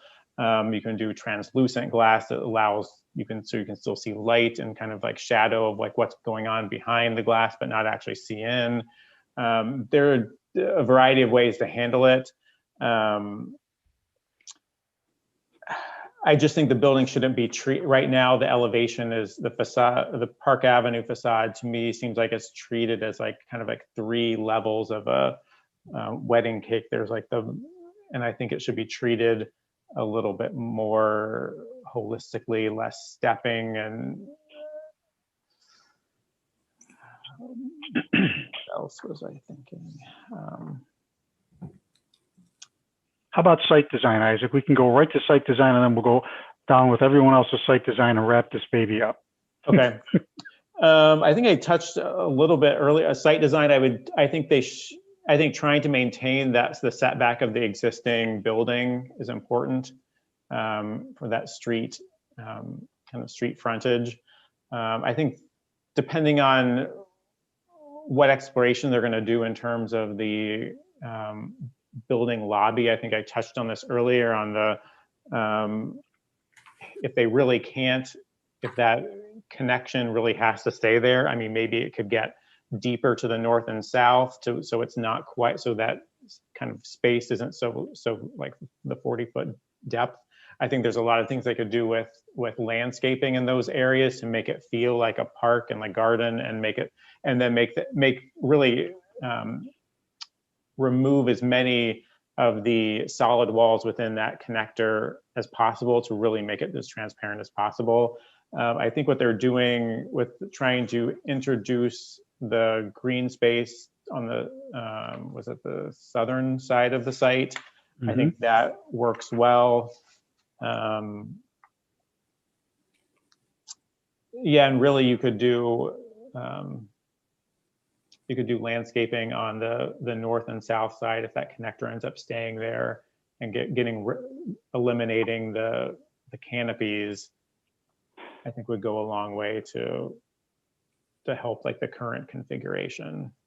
Okay. And I think we're also right now it seems like there's a competing, like you don't know which one is the front door, with the door on the gym, the gym facade proper, and then the door on the connector. So I think looking at that too is what the sense of entry is it going to be to the building is important too. Kirsten, can we go back to you on site design? I agree with everything that's been said. I would just want to see a holistic site design that incorporates the front of the existing building as well into almost like a greater master plan for what they planned on doing. I think parking to the rear is absolutely correct. The building is properly set to the front of the street. That's all I have to say. Great, thank you. Gerald, site design, your thoughts? Is it okay the way it is? So I agree with Kirsten. Building is sited in the proper space in the lot. I love that it's being brought forward and that the parking is hidden to the rear. My primary concern, as Kirsten said, is I really want to see how this building speaks to the existing building in 4 different ways. Number one, to see a plan of the existing building so we can see where the connector is between the 2 buildings. Number 2, how the windows on the old building are going to relate to the windows on the new building. Number 3, the entrance to the old building on Park Avenue, how that relates visually to the entrances on the new building. And number 4, the landscaping and what a unified landscaping plan looks like. Okay. Jim Divinity, your thoughts on site design, please. I guess I don't really have any additional thoughts beyond what I've already said. I kind of like both what Kirsten said and what Gerald just said. Great. Thank you. Kijana? I have nothing further to add. Great. I am the same. Mr. Kane? Well, pretty much everything I was going to say has already been said. I think it is important that there be a landscaping plan that incorporate both the new building and the old building. And I think that would address a number of the concerns the neighbors had about the current landscaping issues. Okay. Very good. And Isaac, we did get your site plan thoughts. Chris Snyder, I think we touched on all the items we were supposed to. Is that about right? Yep. I think you did. And I think we could close this case and go on to the next when you're ready. Okay. I thank the applicant too.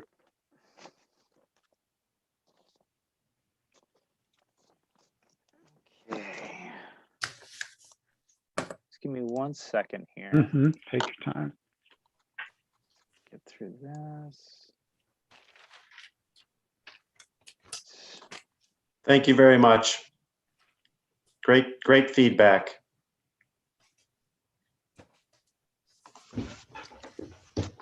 All right. So now we are moving to case number 3. Case 3, file A-056-20-21 for a certificate of appropriateness.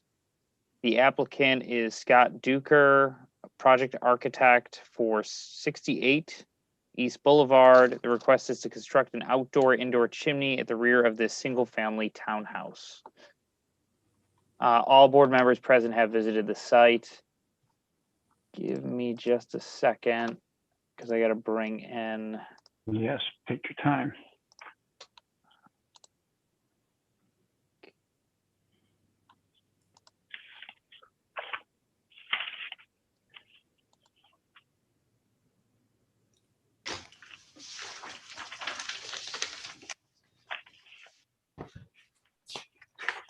Bear with me, everyone.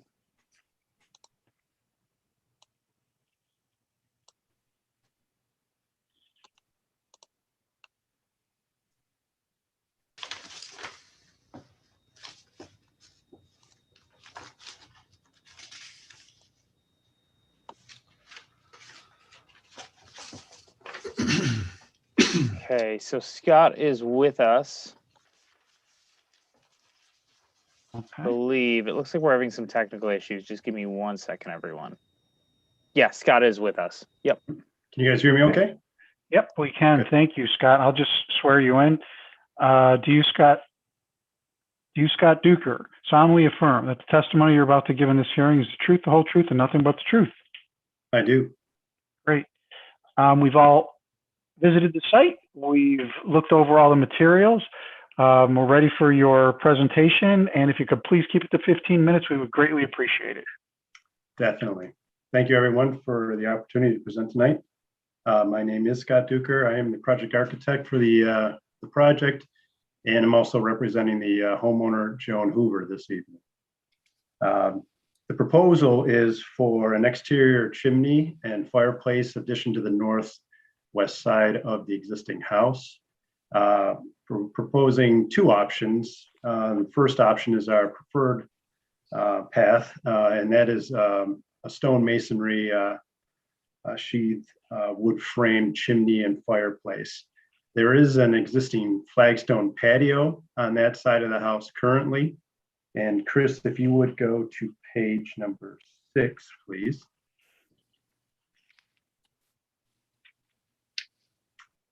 That is the northwest side of the house, and I've dotted in where the fireplace is proposed to be. And I'm going to walk you guys through the existing photos first, and then we'll hit the plan so you can see what it looks like. But this is the location, and as you can see, there's the patio there.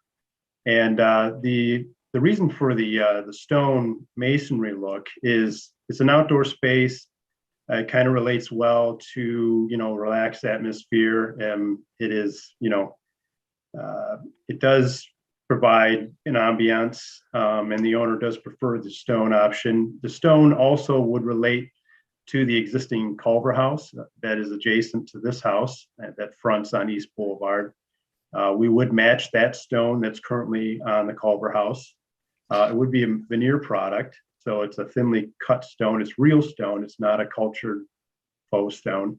And we would look to, match the kind of style that's placed on the Culver house in terms of the grout lines. The widest portion of the fireplace would be about 5.5 feet wide. It would project out from the existing house about 2 feet. Then it would protrude up, and then it would step back to about 2 feet as it goes past the roof line. You could advance the next picture, please, Chris. Again, this is more a little straight on shot of the addition, proposed addition.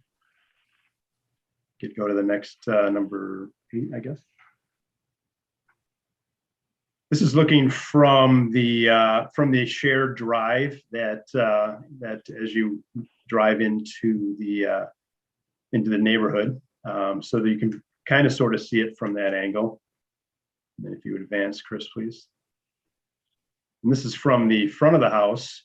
It would protrude up over that extension there that houses the office on the inside, just about 1.5 feet or so. So you would see it a little bit from that shared drive there.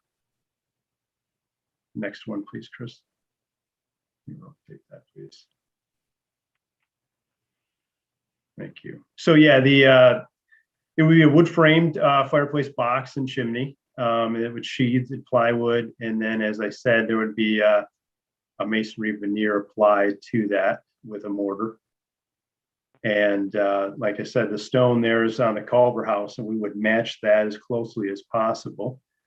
And where the chimney steps from the 5.5 foot wide up to the 2 feet, we would use precast slabs at an angle for watershed. And then at the top, there would be a precast trim piece, if you would. Go to the next slide. That's a little hard to see, but just a close-up shot of the Culver house stone. And below that is a section cut of how we're applying the stone. And we're using a thin brick veneer or thin stone veneer just for ease of installation, and a little less cumbersome to apply and to move for the contractor. And again, like I said, it would look very close to the Culver house stone. There's the precast slabs that would, like I said, would be provided at the step in the chimney.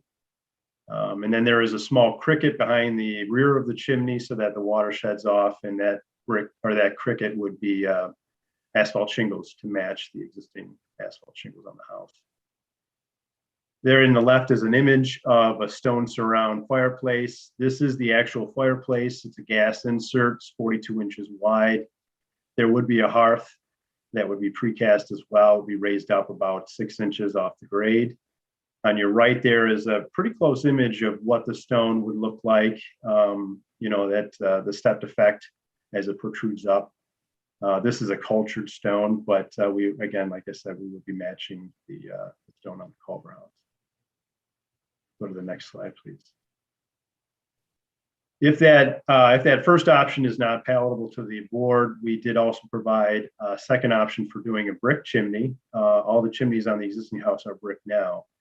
And everything would be exactly the same, except for we would veneer it with a face brick, a thin brick, and it would look similar to that. If you could move down just a little bit, right there, it would look essentially like that, except for the steps would have the precast angle where it steps.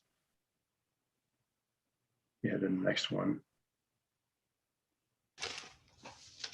Here's the plans for what it would look like from the exterior. The chimney does have to go up pretty high in order to get past the existing roof and have all the proper clearances for code. But as you can see, it starts out 5.5 feet wide, then steps, like I mentioned, with precast, and then protrudes all the way up to the past the roof. So this is the stone option, and then the brick option.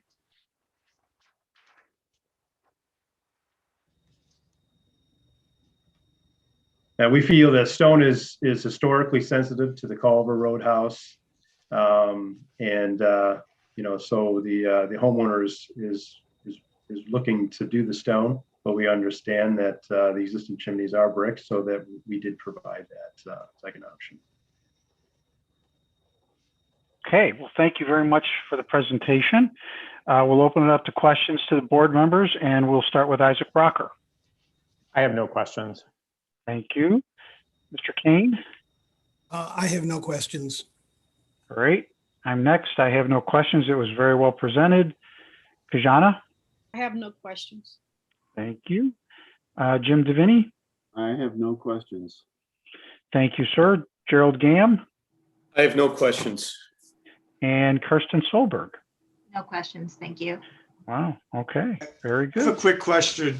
I usually am supposed to ask them, but the hearth is on the You're the outside. one you're supposed to have the answers. The hearth is on the outside, right? Yes. Yeah, okay, that's a little. Okay. If there are no further questions, if Mr. Snyder would like to read public testimony, if there is any. There is no public testimony for this case. All, as I noted previously for the public, I'll note again, All public comments need to be in by 5 p.m. yesterday, written comments the day prior to the hearing, and all signups to speak during the hearing today needed to come in by noon. Right. And so we'll just go right into the deliberations. When board members are in deliberations, it's closed to the public and the applicant. Board members will discuss the case and vote. Okay, thank you, sir. Let's start with Isaac Brocker. Your thoughts on this application? I think this is a good application. I fully support it, and I would support the brick option because I think the brick chimneys fit better with the rest of the house. That's it. Okay, great, thank you. Ed Kane? I too think it's a good application, though I'm leaning more towards the stone option just because that's what the homeowner prefers and they've got to live with it. Okay. I'm next. I support this application. As far as stone or brick is concerned, I would have to side with Isaac. I think it would look more appropriate if it all were the same, although I can understand why they would want the stone, but I think it would look a little bit more appropriate with the brick. Kajana? I like brick. It's a good application. Okay. Jim Divinity? I support the application. I guess I was leaning more toward the stone, but frankly, I mean, it is such a private area. I don't really think that it shows that much publicly. So I'm sort of like Ed Kane. If that's what the owner wants, I'm fully prepared to support that. Okay. And Gerald Gam? So I also support the application. I think it's a thoughtful, well-designed application, an appropriate use of materials. But I actually think that brick is the right option. All the chimneys are brick. The chimneys on the Oliver Culver House are brick. The chimneys on the newer homes behind the Culver House are brick.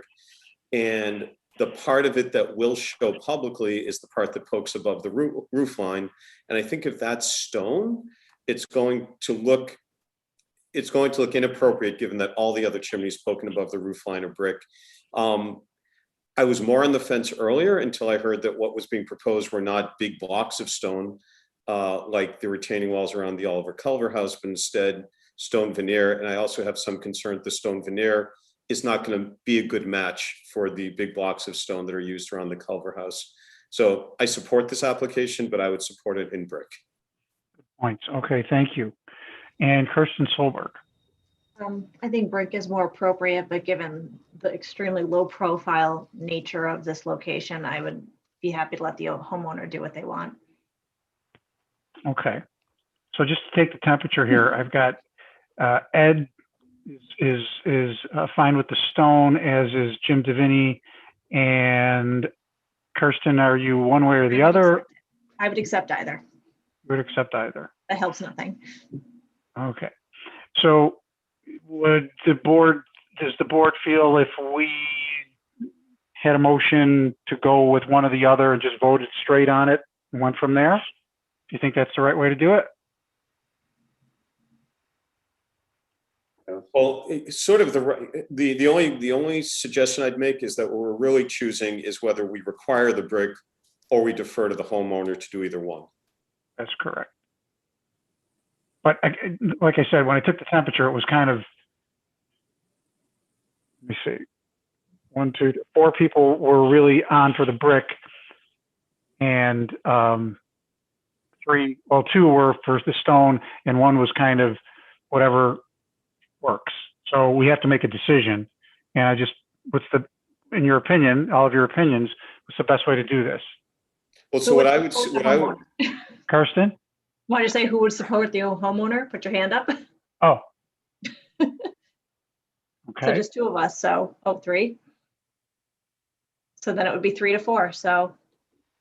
Okay. So you're But saying, understood, and I know we all have our own opinions, as we should, but should we, like, from a programming way to do this, someone want to give me a motion and we can just vote on it? How's that?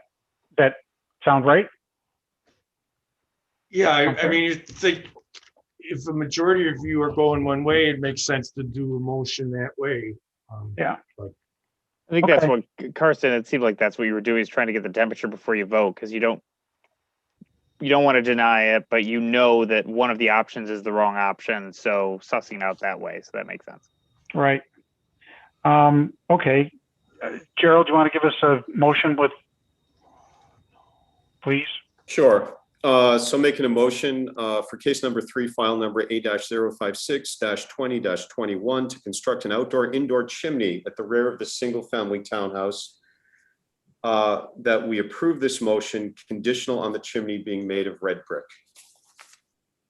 Second. A motion has been properly made by Gerald Gam and properly seconded by Katherine Crawford. I will now call out a vote alphabetically.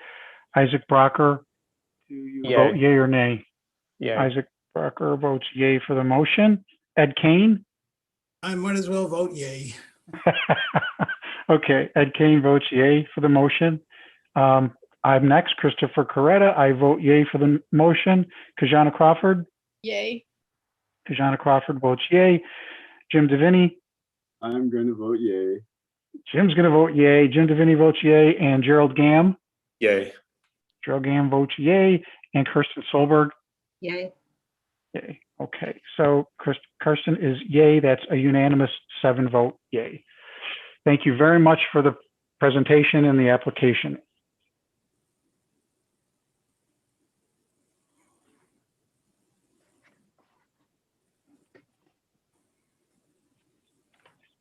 Okay, so we are ready for the next case. This case is, case number 4, file A-057-20-21, a new case for a certificate of appropriateness. The applicant is Richard Osgood, who's the project architect for 900 East Avenue, the George Eastman House. The request is to alter the terrace gardens sidewalk and to replace and restore components of the terrace garden pergola, rock garden, grape arbor, and west garden loggia at the George Eastman House. So we have Richard Osgood with us and Griff Steppenbeck. I believe right? Correct, Chris. Can you hear me? Yep, we can hear you. Great. Richard Osgood, Barrow Architecture. Richard, I just need to swear you in. Yep. You, Richard Osgood, solemnly affirm that the testimony you're about to give in the hearing is the truth, the whole truth, and nothing but the truth. I do. Great, thank you. And then also, Griff Steffen? Yes, Steppenbeck.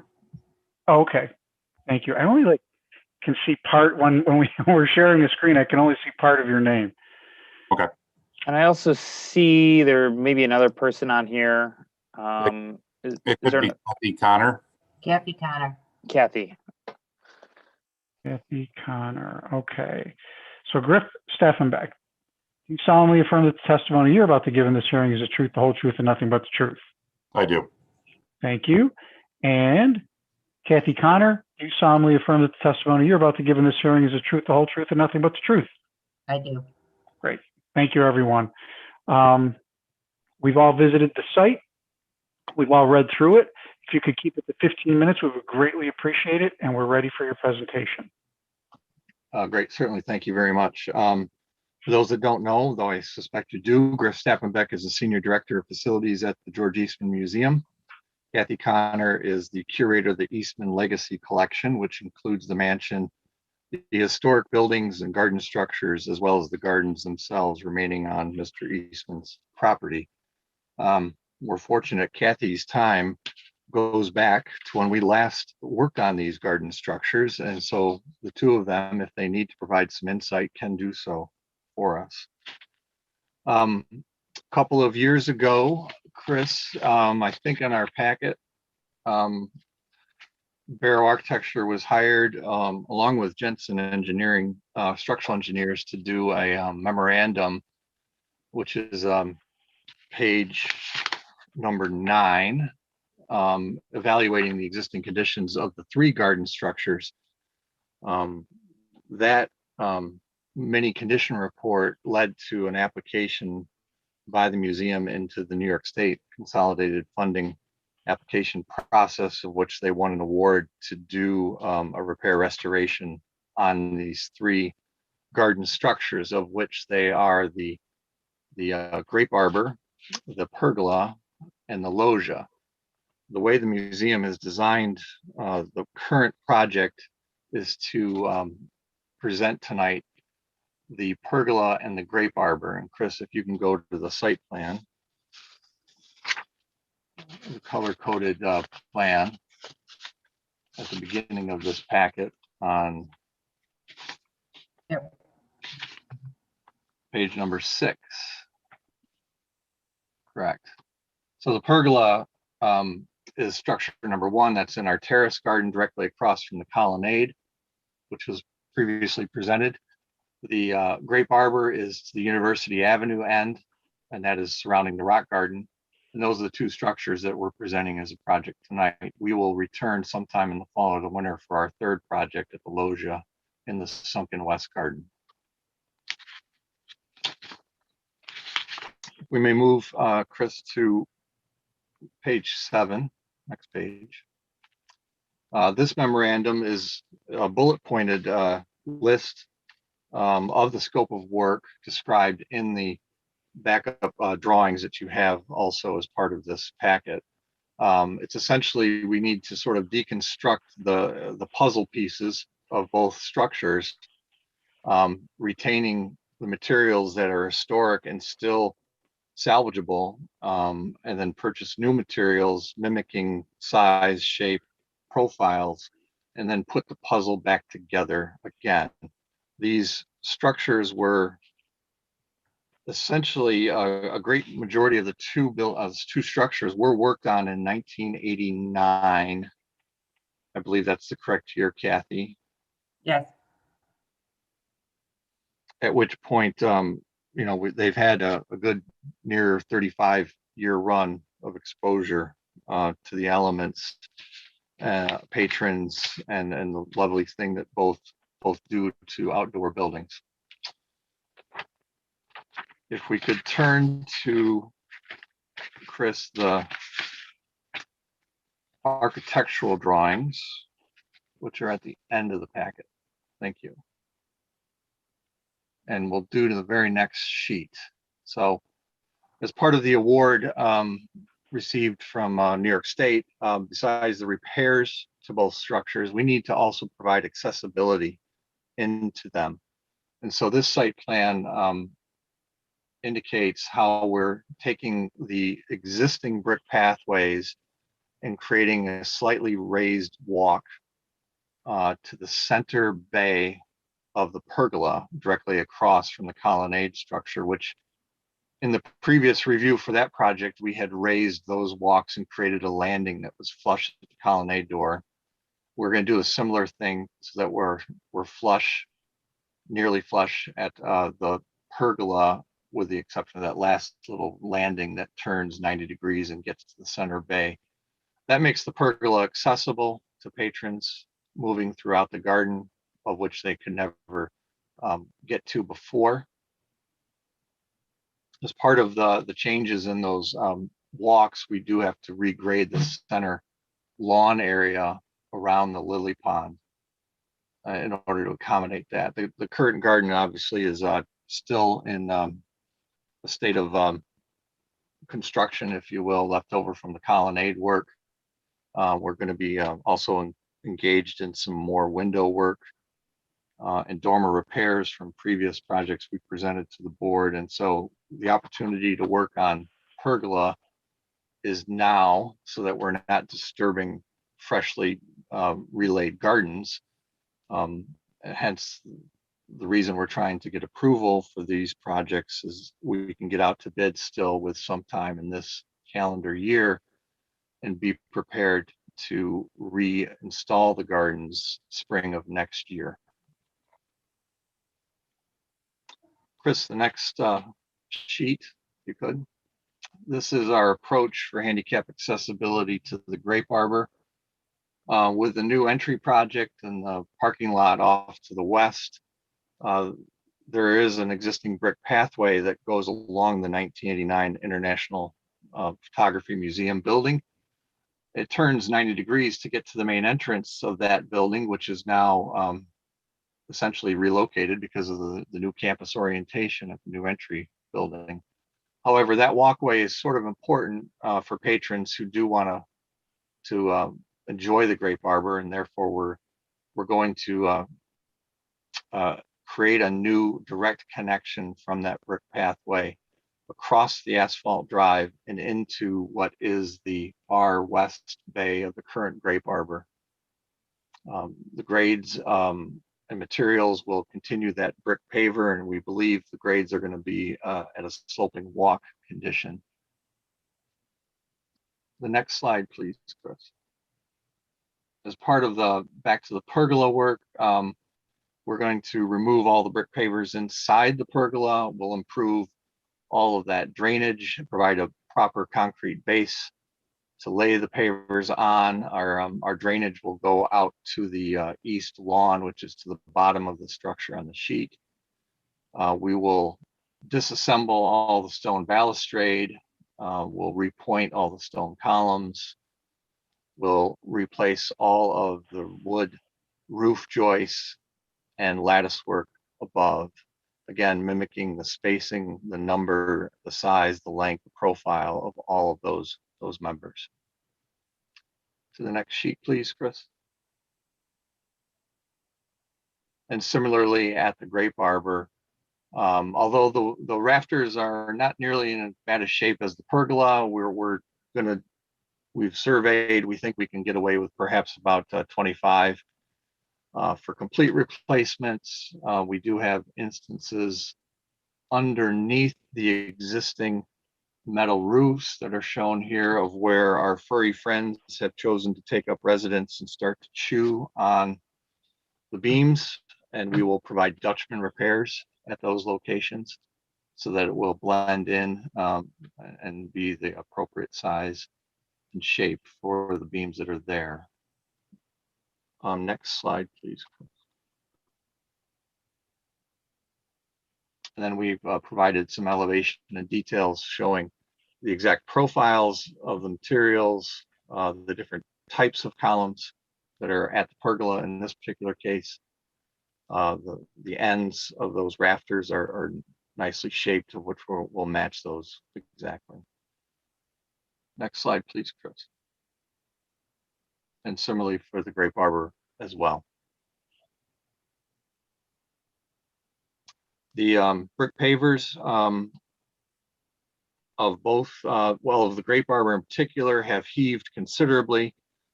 Those will be salvaged and replaced with, salvaged, and then we'll put another concrete base underneath, and then we'll duplicate the brick paver path that we see today. That is very quickly, in a nutshell. I know time's of the essence, our project. I'm sure I've missed a couple of key points, but we're ready to hear questions and comments. Great. Thank you for the presentation. It was very well done. We'll start with Kirsten Solberg. Kirsten, any questions for the applicant? I don't have any questions. It was very well presented and very thorough. Thank you. Gerald Gam, any questions? I have no questions either. It's an incredibly complete and detailed application. Mr. Divinity? I have no questions. All right. And Katherine Crawford, any questions? No questions. Thank you. I have no questions. Mr. Kane, any questions? No, it was a very thorough presentation. I have no questions. Thank you. Isaac Brocker, any questions? No, well, I have one question. I think this is a great proposal. My only comment is on the light fixture that's being proposed, and would you consider something? I think the light fixture on it's on page 8. Yeah, my haste, I think I skipped over that one in particular, talking about it. We do have current light fixtures there from the 89 work on the pergola, 1989 work on the pergola. We are replacing with a modern LED fixture at the same locations. Yeah, and it just seems like it's a little clunky of a light fixture. I was wondering if I'm thinking of like maybe just a simpler, if you did, would you consider like a simpler light fixture, more like a Bega, just linear, that it just seems like there could be something that I think that's more quiet in terms of the actual way the light fixture looks. It could just kind of blend in a little bit better than what's currently proposed. Well, I'm not hoping to blend necessarily, but we're also trying to sort of maintain, I guess, the light level that everyone has been used to and the type of light it is, rather than direct it downward or in some other shielded manner. It's sort of a half, it's not quite a half, maybe it is a half round light fixture that's there now. So it just sort of casts a general illumination across the structure, and that's what our proposed light fixture is somewhat mimicking a half round style. It has obviously a lot more control and better energy efficiency.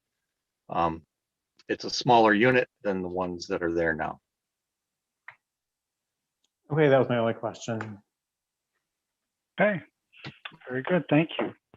And if board members have no further questions, staff wanted to read any public testimony if there is any. There is no public testimony. All letters needed to come in by 5 p.m. yesterday.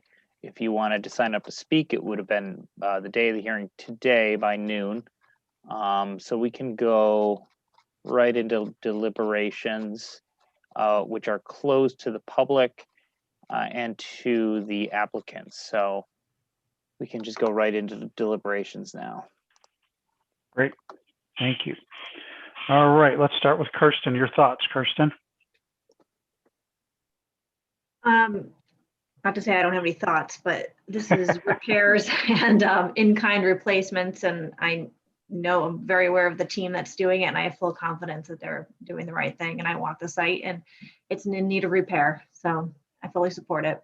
Are you okay with the light fixture the way it is? I am. It's pretty tiny, and again, I don't think it needs to blend. I think it needs to serve the purpose. I'd be more concerned about the temperature of the light than anything else, but I trust they do the right thing. Okay, thank you. Gerald Gam.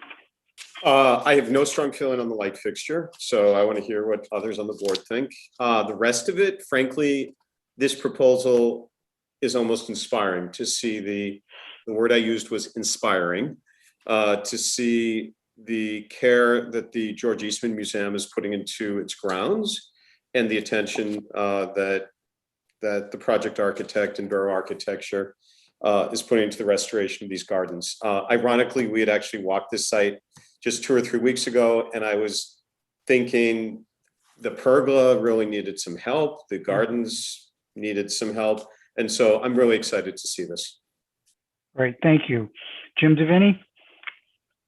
It was exciting to go over to the George Eastman Museum yesterday and just see the completion of the work that we had approved a couple of years ago. And I think that the museum is always very sensitive, both to site and to its histories. And I think this the proposal today is in keeping with what they have done, and I encourage it completely.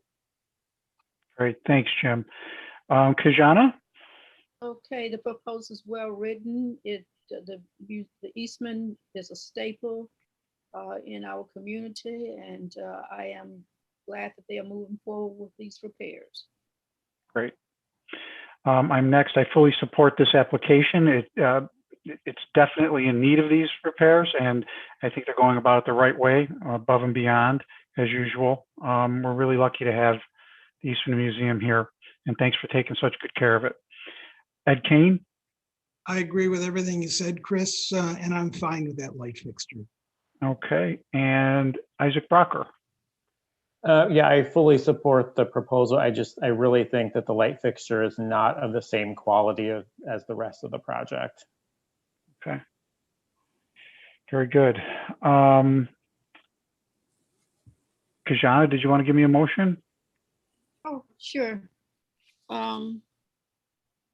In the case of A, file number A057-20-21, 900 East Avenue, to alter the Terrace Gardens sidewalk and to replace and restore components of Terrace Garden, Pergola, Rock Garden, Great Arbor, and West Garden Loggia at the George Eastman House. Motion to approve. Second. Okay, thank you. A motion has been properly made by Kajana Crawford and properly seconded by Gerald Gam. I'll run down alphabetically and call out the vote. We will start with Kirsten Solberg. Do you vote yay or nay for this motion? Yay. Kirsten Solberg is yay. Gerald Gam. Yay. Gerald Gam votes yay for the motion. And Jim Divinity? Yay. Jim Divinity votes yay for the motion. Kajana Crawford? Yay. Kajana votes yay for the motion. I'm next, Christopher Coretta. I vote yay for the motion. Ed Kane? Yay. Ed Kane votes yay for the motion. And Isaac Brocker? Yay. Isaac Brocker votes yay. It's a unanimous 7 vote. Thank you very much for your work, applicant, and that would close this case. Chris Snyder, whenever you're ready, take your time. Ready for the next case.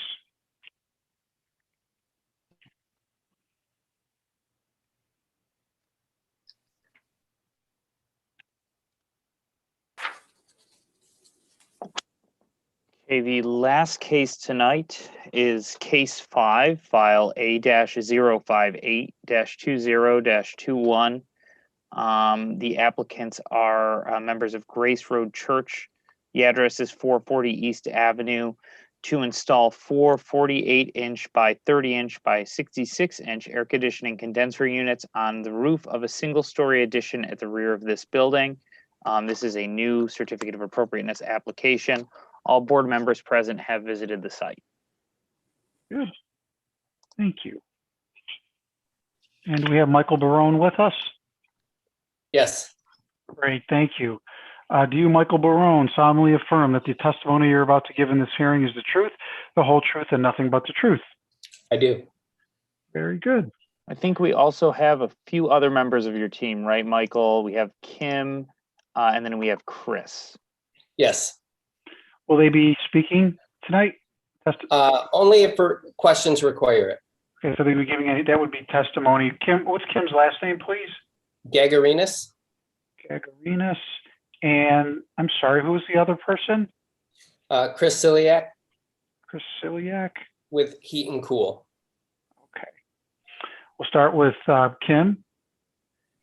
Kim Gagarinas. Yes. Do you solemnly affirm that the testimony you're about to give in this hearing is the truth, the whole truth, and nothing but the truth? Yes, I do. Great. And Chris Ciliak, do you solemnly affirm that the testimony you're about to give in this hearing is the truth, the whole truth, and nothing but the truth?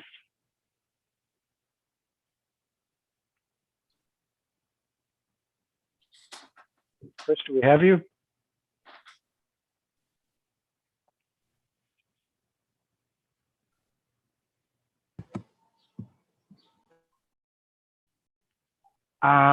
We'll ask one more time. Do we have Chris Ciliak with us? Chris, I believe you have to unmute yourself. There you go. How about now? Okay, we got you now. Okay, great. Do you solemnly affirm that the testimony you're about to give in this hearing is the truth, the whole truth, and nothing but the truth? I do. Great, thank you. Okay, so as I said before, we've all visited the site. We've carefully gone through the application, and we're ready for your presentation. And if you would please keep it to 15 minutes, we would greatly appreciate it. I will certainly do that. Thanks. All right, so as stated in our application, Grace Road Church recently purchased 440 East Avenue, formerly known as Lyric Theater. We're thrilled to be in the neighborhood, and we really want to strive to be an asset to the neighborhood and hope to be only enhancing the building in the years to come. Currently, the building is not air conditioned, which causes events in the warmer months to be rather uncomfortable. I know living in Rochester, we don't have too many warm months, but when we do, on that rare occasion, the building does need cooling. So as a result, we're looking to add some updated heating and cooling. The building HVAC upgrades that we want to do require the installation of VRF cooling condensers. The scope as it relates to the exterior of the building involves the installation of modular condenser units. There are some of the quietest and some of the shortest condenser units available on the market. We really tried to mitigate any potential negative impact on the exterior of the building when considering this project. The units will be placed on the lower rooftop of the northwest rear portion of the property. Chris, I think that's page 8 of our application. We chose this place to avoid any visibility from either East Ave or Prince Street. The roof where they'll be placed is above the boiler room, and all of the piping from the units will enter the building directly through that roof. There'll be one pipe from each unit entering into the rooftop, and then all other piping will be interior. So piping will not be visible on any of the exterior of the building whatsoever.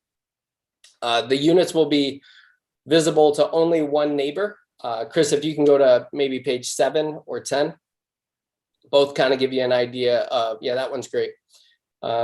There's one neighbor that the units will be visible to. I actually proactively reached out to the CEO of that organization and made them aware of our HVAC proposal, and they communicated they had no issue with it and wouldn't contest placement. The rooftop location is our preferred placement versus putting them on the ground due to a variety of reasons. For one, if they're on the ground, you'll have 4 units alongside the building with piping entering into the side of the building. Also, having them on the rooftop keeps pathways clear for future handicap accessibility. Again, it avoids putting any piping on the outside of the building, and it also preserves some green space.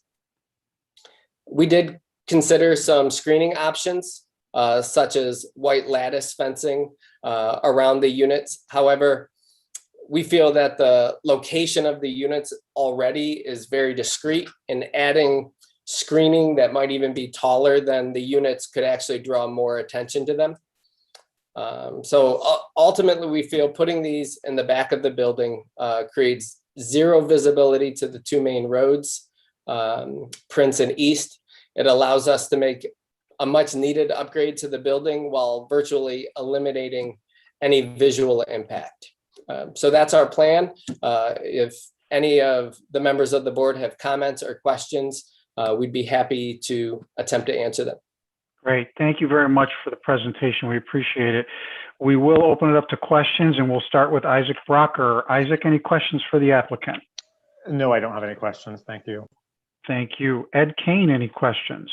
No, I think it's pretty straightforward. All right. I'm next. Feel the same. It's very straightforward. Well done. I have no questions. Katherine Crawford? No questions. Thank you. Jim Divinity? No questions. Thank you, Mr. Divinity. And Gerald Gam, any questions? No questions at all. This is really straightforward. Thank you. And Kirsten Solberg? No questions. Thank you. Very good. Thank you.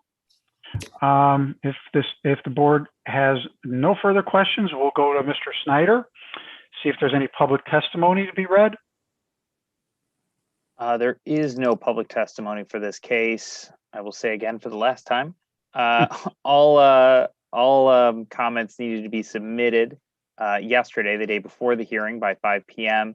Members of the public that wish to speak needed to sign up by noon the day of the hearing, which was today. I apologize. We do have one speaker, one person who wanted to speak on behalf of this case, though. Since there's no written comments, that was John Lembach. I believe he's still with us. I'll bring you in, John. So, okay. So John is with us. John, if Chris could just give you the Yep. John Lembeck, do you solemnly affirm that the testimony you're about to give in this hearing is the truth, the whole truth, and nothing but the truth? I do. Great, thank you. We're ready for you. Just as an aside, part of the problem with this case is that the hearing notice was not posted on the East Avenue side of the building. It was posted around the corner at number 3 Prince Street, where most people would not have any idea there was a hearing going on. If you were to drive up and down East Avenue, you would never have any clue as that there was a hearing tonight out there. This comment also applies to a couple of the other cases that were heard earlier tonight. The Semiotic Institute sign was properly posted. The rest of them were not. So as an aside, this is a long overdue project that should have been done a couple of decades ago. So we're glad to see they're proceeding with the necessary changes in the interior of the church to make it more usable building and therefore a credit to the neighborhood. I do have a comment though, the screening does seem to be needed for the condensers in the back of the building. The suggested white lattice work screening is entirely inappropriate, would look completely out of place on that area of the building out there. It would not be that difficult to add some kind of fencing out there that blends in with the color of the building. This site is a bit visible from further down some of the yards along Prince Street where other people live. Number 15 and number 11, I believe it is, there are people who live there. So that's not a big ask to get something done here. It should not harm the project at all, and it's no terrible expense. Not that that is a consideration here. So we wish the church well with this installation. It will be a needed addition and improvement for the area, and we wish them good luck. Thank you. Okay. Thank you very much, John. Applicant, you have the right to rebut anything that was said. You don't have to, but you're more than welcome to.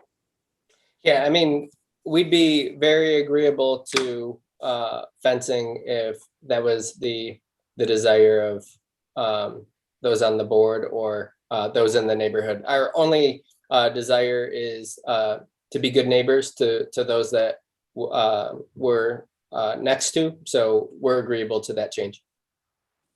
Okay, great, thank you. I guess we'll go into deliberations, right, Chris? We're all good. We went through that already. Yep, we can go into the deliberations now. Great.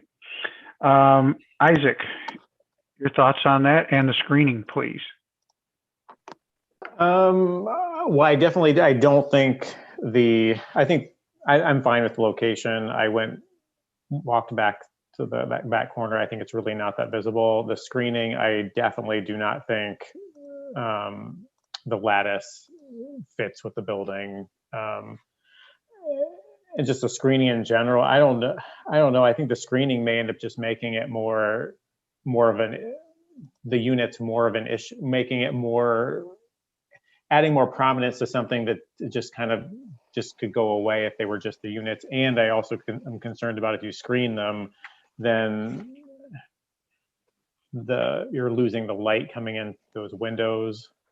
I mean, it looked like from what I could see that those are stained glass windows here, where they're really not the concern of the view of the units from those windows shouldn't be an issue because they look like they were stained glass. So I would be fine with them in the location without the screening, unless I'd like to hear what everyone else thinks about the screening and if there's anything else they could think of that's more appropriate. Okay, thanks, Isaac. Ed Kane, your thoughts? Well, my thought is I'm fine without the screening too. You know, the sign was posted on the Prince Street side. The people who live down Prince Street were aware that there was a hearing.